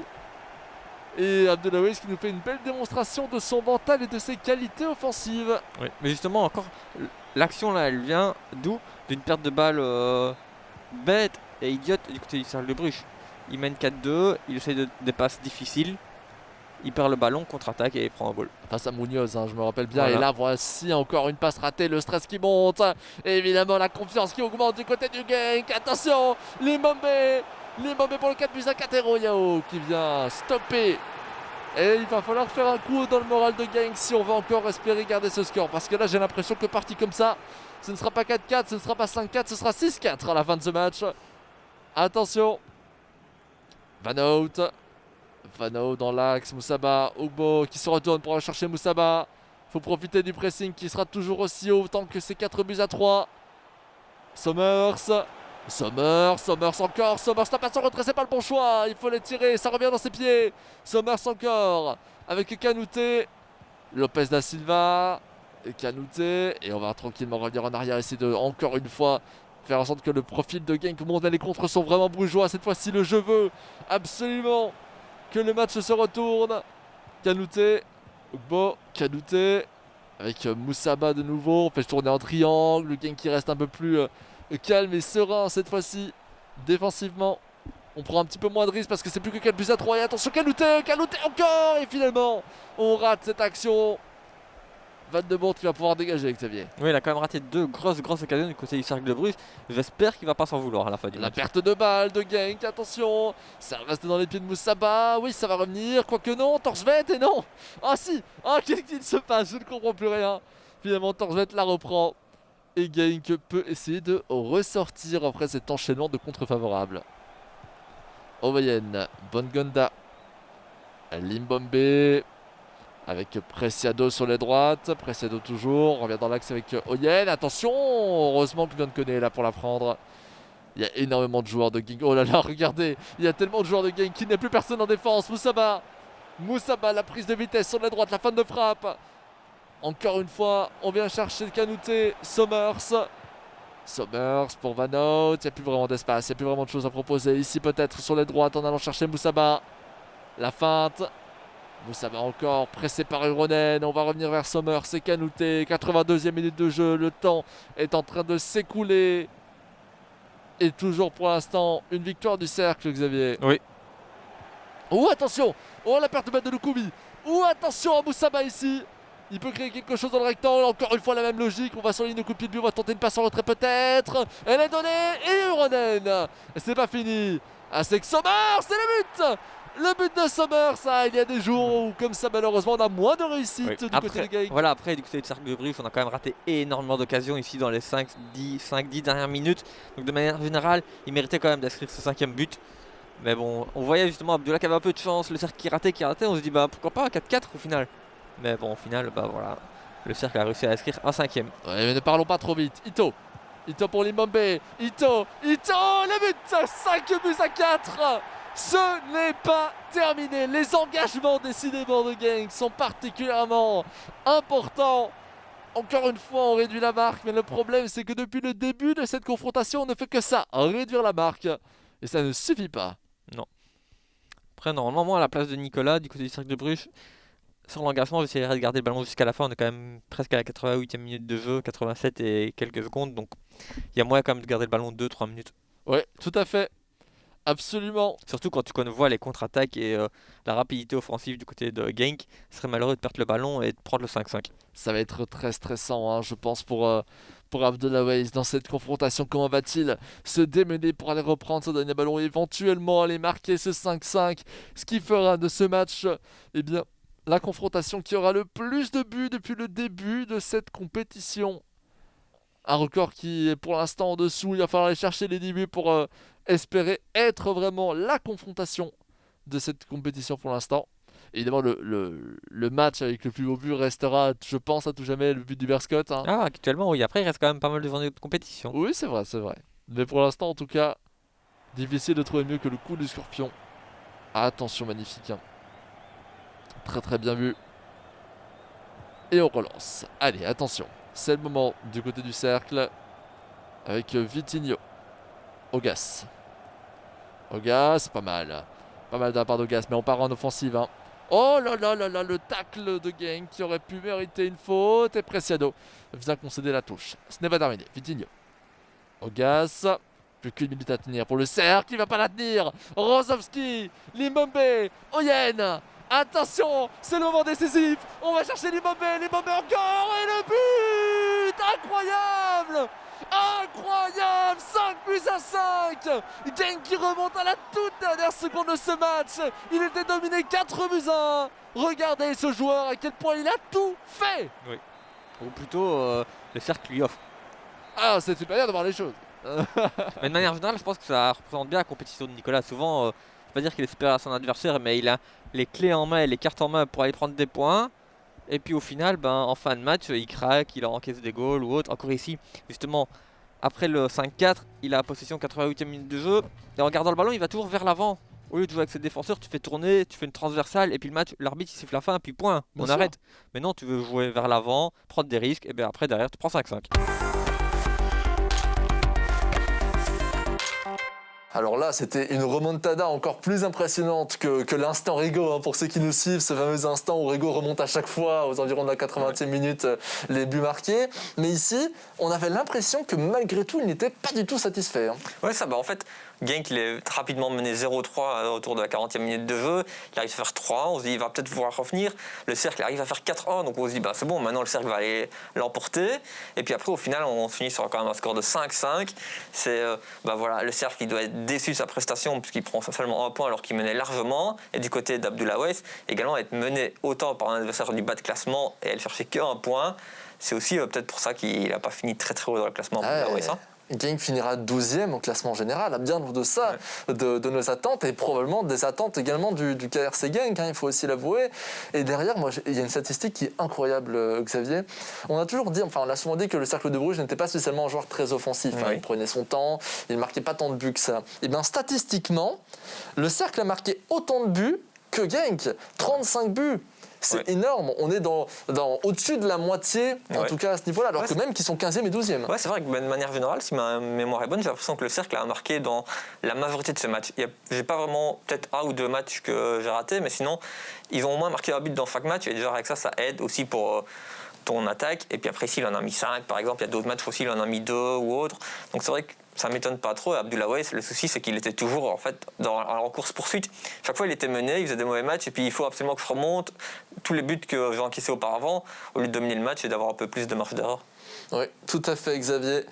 Et il est venu temps de pouvoir observer, revoir. Peut-être que vous l'avez déjà revu 5, 6, 27 fois ce match, tellement il était exceptionnel. C'est le plus beau match de cette Proximus Pro League. Parce qu'il a réussi à associer à la fois un dénouement extraordinaire, mais en même temps, en termes de pression pour les joueurs et en termes situationnels, c'était le match le plus important également de cette compétition, Xavier. Oui, très très important. En fait, on a vu que le Club de Bruges était tout le temps dans le top 8 et ce match, ça allait décider justement s'il finirait dans le top 8 ou non. Bon, malheureusement, on le sait, il finit 9e, donc c'est un petit peu dommage pour lui, mais c'était vraiment un match très très intense. On est passé par toutes les émotions dans ce match. Toutes les émotions. Et remettons justement le contexte de cette confrontation. Bruges contre Moucron. On savait à ce moment-là qu'Anderlecht Anderlecht avait déjà remporté sa confrontation. Ça, c'était acté. Donc Anderlecht était pour l'instant 7e au classement général. Derrière lui, l'Antwerp, 8e, qui pour l'instant avait 27 points, mais encore un match à jouer. C'était le dernier match de la compétition. Et là, maintenant, le club de Bruges affronte Moucron. Moucron, 23 points. Le top 8 est à minimum 27 points. C'est déjà terminé pour lui. Ça, on l'a su dès la victoire d'Anderlecht. Par contre, et ça c'est intéressant, le club de Bruges a 26 points. En cas de victoire, il est assuré top 8. Oui. En cas de défaite, il est éliminé. Et en cas de nul, il est également éliminé. Pourquoi ? Parce que l'Antwerp a plus de victoires que le club de Bruges. Et donc, même en cas de défaite de l'Antwerp, eh bien, il ne parviendrait pas à le dépasser. Tout ça pour dire que le club de Bruges joue totalement sa compétition ici, surtout qu'il avait toujours fait partie de ce top 8. Oui, depuis le début de la compétition, il a fait partie de ce top 8, donc on s'attendait à ce qu'il finisse top 8. Et là, eh bien, que dire ? Le reste appartient à l'histoire. Le plus beau match de la compétition, sans aucun doute possible. Club de Bruges contre Moucron. Club de Bruges, Royal Excel Moucron, Quentin Cellini contre Anthony Rocchetti, c'est maintenant devant votre écran. Et on est sur un engagement brugeois. Lang, Wurmer, Lang. Xavier, la question fatidique, quel est ton pronostic ? Je pense que c'est très très dur à dire. On va dire un match nul. Je pense que... un match nul ou une victoire du club de Bruges, à mon avis. Après, on sait que le match... attention quand même à cette action avec Dirard sur les droites. Je vais me permettre d'attendre un petit peu avant de proposer cette analyse. Corner, finalement, qui va être joué, peut-être à la rémoise rapidement. Bon, on temporise. Parce que même si Rego est un très très bon joueur, j'ai l'impression que cette saison, il n'était pas forcément mieux. Il est vrai. Mais donc pour revenir sur ce que je voulais dire, que d'ailleurs j'ai perdu le fil avec cet arrêt d'Hervé Kofi très bien réalisé. On parlait des pronostics de match. Lorsque ça va être un match nul, si ça doit l'être, hein, le club de Bruges va jouer comme si c'était une défaite. Oui. Donc il va sûrement passer peut-être même en 4-2-4, 4-2-2-2. En tout cas, il doit prendre des risques pour faire la différence très rapidement et pouvoir gérer son match comme il aime bien le faire. Ouh, l'arrêt d'Hervé Kofi. Est-ce qu'il ne serait pas d'ailleurs déjà en 4-2-2-2 ? J'ai un doute, hein. Encore une fois, il va falloir que je vérifie ça. J'avais vu sur Twitter qu'il avait montré son amour pour cette formation très récemment. Alors la question c'est, est-ce qu'il la joue déjà maintenant ou est-ce qu'il attend encore un peu de l'entraîner ? Ou est-ce qu'il la garde comme un joker peut-être, Xavier ? Peut-être. Après on va essayer de voir, mais j'ai l'impression qu'il y a quand même... Non, je pense qu'il y a quand même que... Ça c'est dur à dire des fois, mais je pense qu'il y a que 2 défenseurs centraux. C'est dur à dire quand les formations sont en mouvement. Hein. Wurmer avec Dirard pour aller chercher Lang et Dost ne sera pas atteint. On va se relancer avec Olinga. Moucron au pouvoir ici. Peut-être lancer une passe en retrait. Il n'a pas beaucoup d'opportunités vers l'avant malheureusement. On revient vers Onana. Olinga. C'est pas mal du tout. C'est pas mal du tout, mais finalement c'est contré. Il y avait mieux à faire, tu penses ? À partir du moment où tu ne marques pas, il y a toujours mieux à faire. Ça c'est une réponse typiquement Xavier. Non, mais en soi c'est vrai. Oui, voilà. Ça c'est vrai, mais c'est comme si je te disais l'eau ça mouille. Bah, c'est vrai. Effectivement, oui. Mais je pense à partir du moment où tu fais le mauvais choix, il y a toujours mieux à faire. Van Aken, la croquetade Van Aken. J'ai toujours l'impression que quand les joueurs sont plus grands, ils sont plus lents dans l'exécution de ce genre de gestes techniques. Après Van Aken n'a pas la... Pourquoi un milieu central dans ce mode de Nantes a une bonne note en dribble. Hein, donc, ouais, quand même. Attention Balanta, Van Aken, Dost qui fait face à la défense de Mohamed et Bokat et Kurinen. Et le point maintenant qui relance tout l'effectif de Moucron. On n'aura pas eu de run d'observation au sens propre du terme. Non. Enfin j'en ai l'impression. Le point avec Sirani. Sirani toujours bien bloqué. On vient rechercher Tabekou pour Olinga. Olinga qui pousse ce ballon et c'est bien défendu par Mata. Et on a un nouveau duel. La balle qui reste pour Moucron. Entre les jambes justement d'un joueur de Moucron, à savoir Olinga. Petit passement de jambes. Est-ce que temporiser comme ça face au club de Bruges c'est une bonne solution ? Je veux dire que c'est pas forcément la meilleure solution, mais c'est mieux ça que de perdre le ballon et de subir une contre-attaque. Ouais, là-dessus c'est vrai. Donc c'est, on va dire, la solution, on va dire la moins pire. Oui, je comprends ce que tu veux dire. Le point, Olinga. Toujours aucun accès au rectangle pour l'instant, mais la patience de Rego est un de ses points forts, on peut le dire. C'est un joueur reconnu pour son mental et la récupération finalement du club de Bruges. Avec Dost, qui peut peut-être se relancer. Sobol, Van Aken. Et pas beaucoup d'opportunités sur les gauches, il pourra le donner un peu plus tard. Il finit par revenir en retrait très tranquillement. Ça doit être un match très stressant évidemment pour Quentin Cellini. Parce que si on va trop vers l'avant, on risque déjà d'encaisser le premier but, on n'en a pas envie non plus. Ouais, c'est ça en fait. Le problème, c'est qu'il doit prendre des risques, mais pas forcément non plus, puis qu'il doit absolument gagner le match. Et donc c'est un peu difficile comme état d'esprit. Et puis après, mine de rien, il a quand même la pression. Il représente le club de Bruges, qui est un des plus grands, si pas le plus grand club à l'heure actuelle en Belgique. En Belgique, ouais. Et donc ne pas se qualifier pour les playoffs, c'est quand Attention, je vais même me une permettre de grosse t'interrompre, déception. je suis désolé, mais là, Badi Banga est en train de créer quelque chose de très intéressant. Finalement, c'est arrêté. Mais tu en étais à la fin de ton propos. Ouais, hein. je disais justement que ça serait une déception pour le club de Bruges de ne pas être qualifié pour les playoffs. Bien sûr. Van Aken, la profondeur. Dost peut-être pour aller chercher le premier but déjà. Il temporise et le but. Premier poteau, 1-0 pour le club de Bruges. Le but le plus important, il a été positionné. Maintenant, il faut garder le score. Mais attention, Ouais. on a parlé d'instant égaux durant tout le long de la compétition. Ouais. Est-ce qu'on va avoir une boucle rétroactive? En tout cas, c'est un but typique club de Bruges.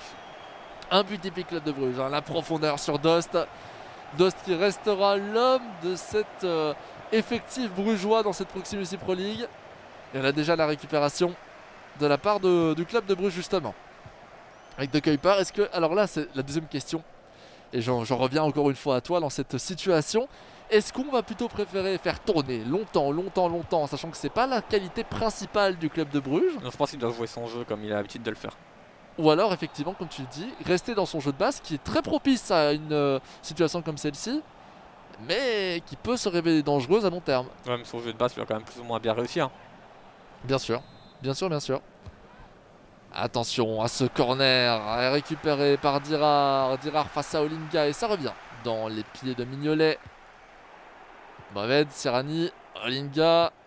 Olinga et le tacle très bien réalisé de la part du club de Bruges. Mata Dirard et on va changer d'aile peut-être. Avec Sobol, De Kuiper. C'est compliqué à analyser ce genre de match, ça peut vraiment partir dans tous les sens. Hein. Ouais, la moindre erreur, ça payera cash. Oui. Bienvenue en Proximus Pro League. Hein.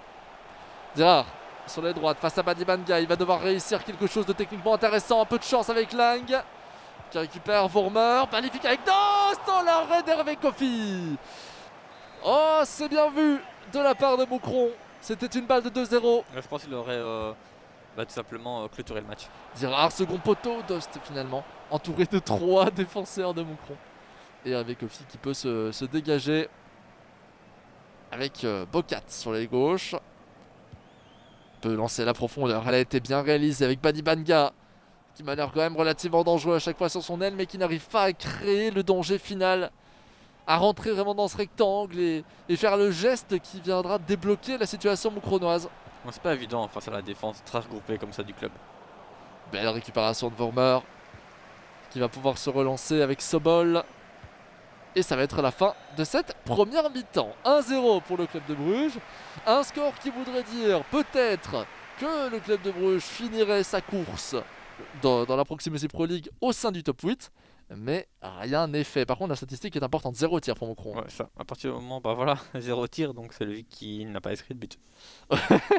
Très pertinent ça, Xavier. Non, mais de manière générale, on voit qu'il a quand même la possession, donc on pourrait penser, justement, Moucron mériterait peut-être un petit but ou autre. Mais mine de rien, il n'a pas testé sa chance, il n'a pas réussi à se créer vraiment des occasions franches et à mettre en difficulté le club de Bruges. Donc c'est logique que son compteur au but soit toujours nul et vierge. J'étais parti pour analyser la formation en me disant peut-être qu'on va voir le 4-2-2-2 dont je vous parlais précédemment, mais en fait on n'aura pas le temps de le voir parce qu'il est en ultra défensif. Et évidemment, on va pas en ultra défensif utiliser un 4-2-2-2, hein, c'est Non. très offensif, Ouais. c'est plutôt offensif comme formation. Donc impossible. On reste sur le 5-3-2 habituel qui aura bercé la compétition de Quentin Cellini. Et le lancement de ce match de nouveau avec Bocat sur les gauches, le petit râteau vers le point. Des engagements qui, en tout cas à mon avis, par rapport aux compétitions précédentes, je les trouve moins décisifs que d'habitude. C'est vrai que de temps en temps, ils peuvent être décisifs, mais de manière générale, j'ai l'impression que plus les années passent, moins ils sont décisifs. C'est moins systématique. Voilà. Olinga aux abords du rectangle avec le point. Farage qui va réussir à prendre de la vitesse. Attention à ne pas les laisser passer. Hein. Du côté brugeois, il faut bien rester compact. Avec Onana, Tabekou pour Nimanga, la fin d'Olinga. Attention, on est proche de la passe en retrait. Van der Bremt relance en corner. Beaucoup de joueurs brugeois dans le rectangle. Hein. On va chercher en retrait ici pour essayer de reconstruire à partir du milieu de terrain. En dehors du rectangle, Olinga, le bridge. Attention. On reste sur le côté droit, on n'a pas l'opportunité de lancer une passe. Ici avec Van der Bremt qui est grand, qui est très grand. Et qui peut donc la dégager avec De Kuyper qui peut relancer à gauche. Ça n'aura aucune influence si Rani reprend. Farage avec Onana, Tabekou. Attention ici à droite, elle était vue, mon Dieu! Oh là là là là là là là là, le tir de Farage! Il y a peu de chance quand même le club là. Oh, ah, c'était parti pour être un des plus beaux buts de cette compétition. Alors peut-être pas en termes de mécanique et de technique de jeu, mais bel et bien en termes de réalisation pure. Oui. Lang pour Mata. À droite, ça. Oh, le point qui vient dégager. Ça reste dans les pieds de Dost. Van Aken, Dost vers Van Aken.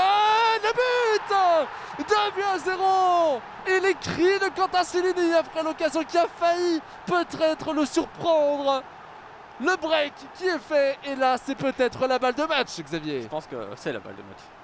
Ah, j'ai les mêmes avec toi, mais en même temps, moi je me dis, vu ce qu'on vient de voir de la part de Moucron, vu l'instant Rigaud, vu tous les éléments que nous a montré Anthony Rocchetti dans cette compétition. Ouais, mais justement, vu ce qu'on a vu juste avant, on voit qu'il y a un manque de réussite aujourd'hui de la part de Moucron. Bien sûr.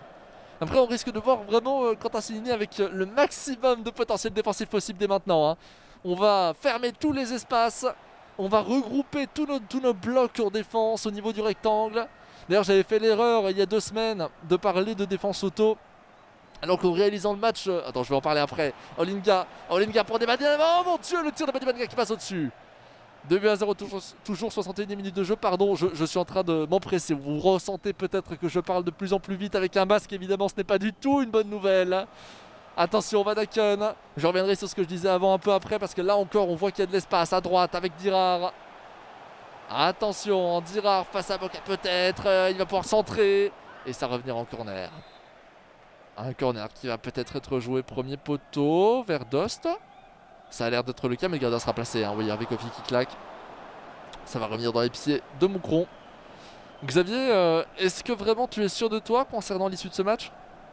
On n'est jamais sûr, mais après j'ai l'impression que oui, de manière générale, il y a pas mal de réussite du côté du club de Bruges, un gros manque de réussite du côté de Moucron, et c'est un peu comme le match précédent, Saint-Tron-Anderlecht. Donc je ne vois pas forcément Moucron pouvoir revenir. Oh, peut-être là-dessus. Olinga, 2-1. 2-1. 67e minute de jeu. Rien n'est fait. 2-1. Et très très bien joué, vraiment très très beau but du côté de Moucron. On voit tout le sang-froid de Rego dans cette action. Avec le râteau parfaitement exécuté du bon côté en plus. Oui. Hein. Tout à fait. Avec tout ça, je n'ai toujours pas pu terminer mon mea culpa. Je vous avais dit que j'avais parlé un petit peu. Alors, j'avais parlé de consonance de défense auto. Donc, j'étais pas en train de dire que le joueur du club de Bruges jouait la défense auto, loin de là. Mais j'ai réanalysé le match de l'Antwerp et effectivement, j'ai mieux compris pourquoi est-ce que j'avais eu cette sensation. Et que ce n'était pas vraiment lié à ça. Donc, petit mea culpa à ce propos. C'est plus que vu on le voit souvent agiter plutôt les défenseurs derrière et gérer les trajectoires de profondeur. On le voyait rarement sur le ballon, sur le porteur du ballon réellement offensif. Et donc j'ai eu une impression qui n'était pas la bonne. Voilà, ça c'était pour le petit mea culpa. Et pendant ce temps-là, on a eu un corner sur la tête de Dost, Xavier. Oui, toujours très dangereux les corners pour le club de Bruges. Mohamed avec Badibanga et heureusement qu'on a De Kuyper dans cette position. Hein, parce que là, si on avait encaissé un deuxième but de la même manière, Sobol, Dost. Quel match, hein, Xavier, quel match. Ouais. Il reste plus qu'un quart d'heure, mais c'est chaud. Hein. Dost pour Lang. Le tir de Lang, arrêté. Ça relance de l'autre côté. Attention, elle est vue cette profondeur. Olinga à toute vitesse pour aller peut-être ruiner les espoirs de tout l'effectif brugeois. Le point et le but de Farage. 75e minute de jeu. 2-2, il revient dans la course, mesdames et messieurs. Ouais, toute la déception du côté du club de Bruges. Hein. Il s'en veut énormément. Surtout que si je dis pas de bêtises, j'ai l'impression que ces 2 derniers matchs également, lors des journées précédentes, c'était pareil. Il menait au score contre Courtrai, si je dis pas de bêtises, et puis après il perd. Contre l'Antwerp, pareil, et puis au final il fait match nul. Donc je pense que s'il n'arrive pas à l'emporter aujourd'hui, il va s'en vouloir, parce que ces 2-3 derniers matchs, il a à chaque fois les clés pour aller chercher les points, et au final il les prend pas. L'instant Rigaud s'est étendu à une mi-temps complète. Ouais. On est sur la version finale de l'instant Rigaud. Ce n'est pas fini. On pourrait peut-être voir encore un goal d'un côté ou de l'autre. On va voir si... Le problème, c'est que le club de Bruges est obligé de l'emporter. Ouais. Et du côté de Moucron, il va vouloir aussi l'emporter. Moucron, effectivement, ne peut plus se qualifier à cause Voilà. de la victoire d'Anderlecht. C'était une condition sine qua non. Mais il n'est pas au courant de la victoire d'Anderlecht, je pense. Mais Donc en soi, peut-être, oui. il est potentiellement À fond. à fond, parce que s'il gagne, ben, il peut toujours rêver du top 8, même si nous on le sait qu'il ne pourra pas l'obtenir. On est en 4-2-4. Maintenant, côté brugeois, c'est terminé, je pense, de rester dans le rectangle, de rester défensif, en tout cas d'attendre l'adversaire, de vouloir couper les espaces maintenant. On va avoir droit pendant 13 minutes au club de Bruges, version maximale. Dirard sur les droites, Dirard encore qui prend de la vitesse, il va pas pouvoir centrer directement. Si, mon Dieu! Mon Dieu! Bastos, 3-2! Mais quel match absolument incroyable! Mais c'est probablement un des meilleurs matchs de la compétition, si pas le meilleur match de la compétition! C'est pas toi qui disais que les engagements. Oh mon Dieu, mais Xavier, arrête de me démentir dans ce genre de situation! Laisse-moi un peu profiter d'un but comme celui-ci! C'est vrai que justement, juste avant on parlait que c'était peut-être un petit peu moins efficace que les années précédentes. Et bon, après ici, Quentin a pu nous faire démentir. J'aimerais que les joueurs pensent un petit peu à mon cœur hein, lorsqu'ils font des matchs comme celui-ci. Un peu de respect s'il vous plaît. Bocat pour Oko. Arrêté par le club de Bruges, 81e minute de jeu. On a sûrement repris la même formation que précédemment. On est peut-être resté en 4-2-4. Je ne le sais pas, on ne le sait pas. Tu le sais toi Xavier? Non. La réponse est non. Mata. Et on va temporiser, c'est pas une bonne chose. Là je vais pas vous mentir, temporiser face à Moucron, c'est rarement une bonne chose. Mais peut-être que ça va marcher ici avec De Ketelaar. Non, on va chercher Chong sur l'aile gauche. Chong face à Serrani. On revient vers Balanta. Van den Keibus est à droite maintenant avec Dost. 84e. Il restera une occasion pour Ego, c'est sûr. Elle est là. Elle est là. Elle est là. Oh mon Dieu, qu'est-ce qu'il va se passer? Badibanga. Badibanga, attention. Qui va centrer, Van der Bremt qui vient s'arrêter ce ballon. Linga, c'est pas fini. Tabekou, il arrête Van den Keibus. Et Van der Bremt qui récupère et relance Dirard. Mais quel match!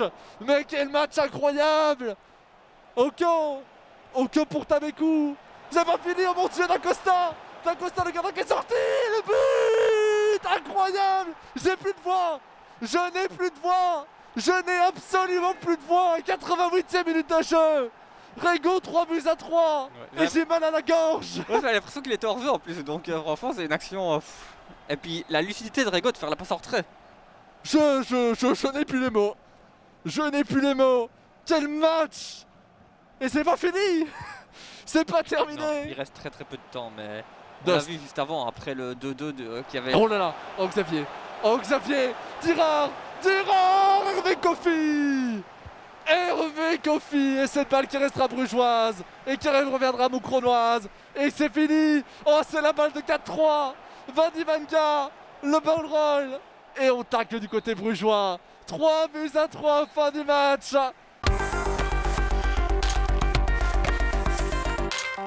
Et donc finalement, eh bien vous le savez maintenant, c'est bien Anderlecht et l'Antwerp qui ont fini qualifiés en la 7e et 8e, enfin 7e et 8e position, pas tellement en fait, vu que l'Antwerp a encore remporté son match et a pris des positions supplémentaires. Mais ce que je veux dire par là, c'est qu'ils ont réussi cette lutte. Oui, ils ont réussi cette lutte et malheureusement, le club de Bruges finit 9e. Il a été toujours dans le top 8, sauf la fin de la dernière journée, jusqu'à la 85e minute de jeu, il était dans le top 8. Il a mené 2-0 dans ce match. On se dit, à 2-0, c'est bon, il sera top 8. Moucron revient à 2-2, il arrive encore à faire 3-2. On se dit, c'est bon, maintenant, plus rien ne peut lui arriver. Et puis derrière, il encaisse quand même le 3-3. Et oui, c'est ça, c'est vraiment le pire, se dire qu'il a mené avec 2 buts d'avance pendant tout un moment. Et on a vu la pression, la tension qui montait au fur et à mesure qu'il encaissait des buts de Moucron. Moucron, alors je l'ai déjà cité auparavant, mais il faudrait donner un focus là-dessus aussi. Je pense qu'on ne l'a pas fait durant le recap show, c'est l'occasion de le faire. L'instant Rego, ça consiste en quoi l'instant Rego? En fait, on l'a souvent vu dans les 5-6 dernières minutes de jeu, inscrire des buts, remonter des situations improbables. Donc on a décidé de renommer cet instant l'instant Rego. Oui, ça a été déjà très tôt dans la compétition, hein, ça a été le cas. Et puis, une des raisons pour laquelle Rego est reconnu dans l'écosystème belge, c'est pour sa gestion du stress, sa gestion de la pression, son mental. Il est pratiquement stoïque dans toutes les situations, ça ne fait aucun doute.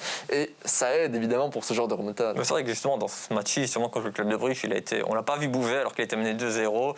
Même quand il fait 1-2, 2-2, même quand il fait 3-3 à la fin, il bouge pas.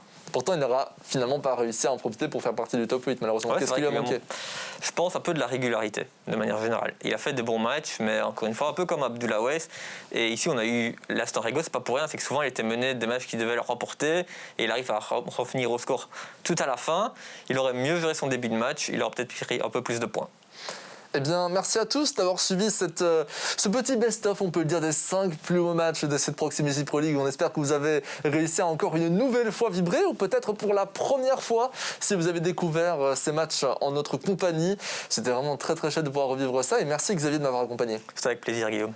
En tout cas, on espère que vous serez bel et bien présents pour les quarts de finale qui arrivent très très très bientôt. Et là, juste devant votre écran, vous voyez justement les matchs qui vont se dérouler. On a de très belles choses. Alors évidemment, du côté francophone, on attend avec impatience le Standard de Liège contre Charleroi. C'est vrai que c'est un match avec 2 joueurs assez offensifs en plus, donc au risque de voir des buts, et un match assez ouvert, donc c'est vrai qu'on est quand même impatient. Et peut-être qu'on pourra les rajouter dans ce fameux top 5, dans ce best-of. Ce serait exceptionnel. Encore une fois, merci Xavier, merci à tous les spectateurs, merci à la régie qui travaille encore une fois dans l'ombre. Et puis profitez bien de votre semaine, de votre journée, de votre soirée. On se retrouve très très bientôt la semaine prochaine pour être exact pour ces débuts de quart de finale. À bientôt. Ciao ciao.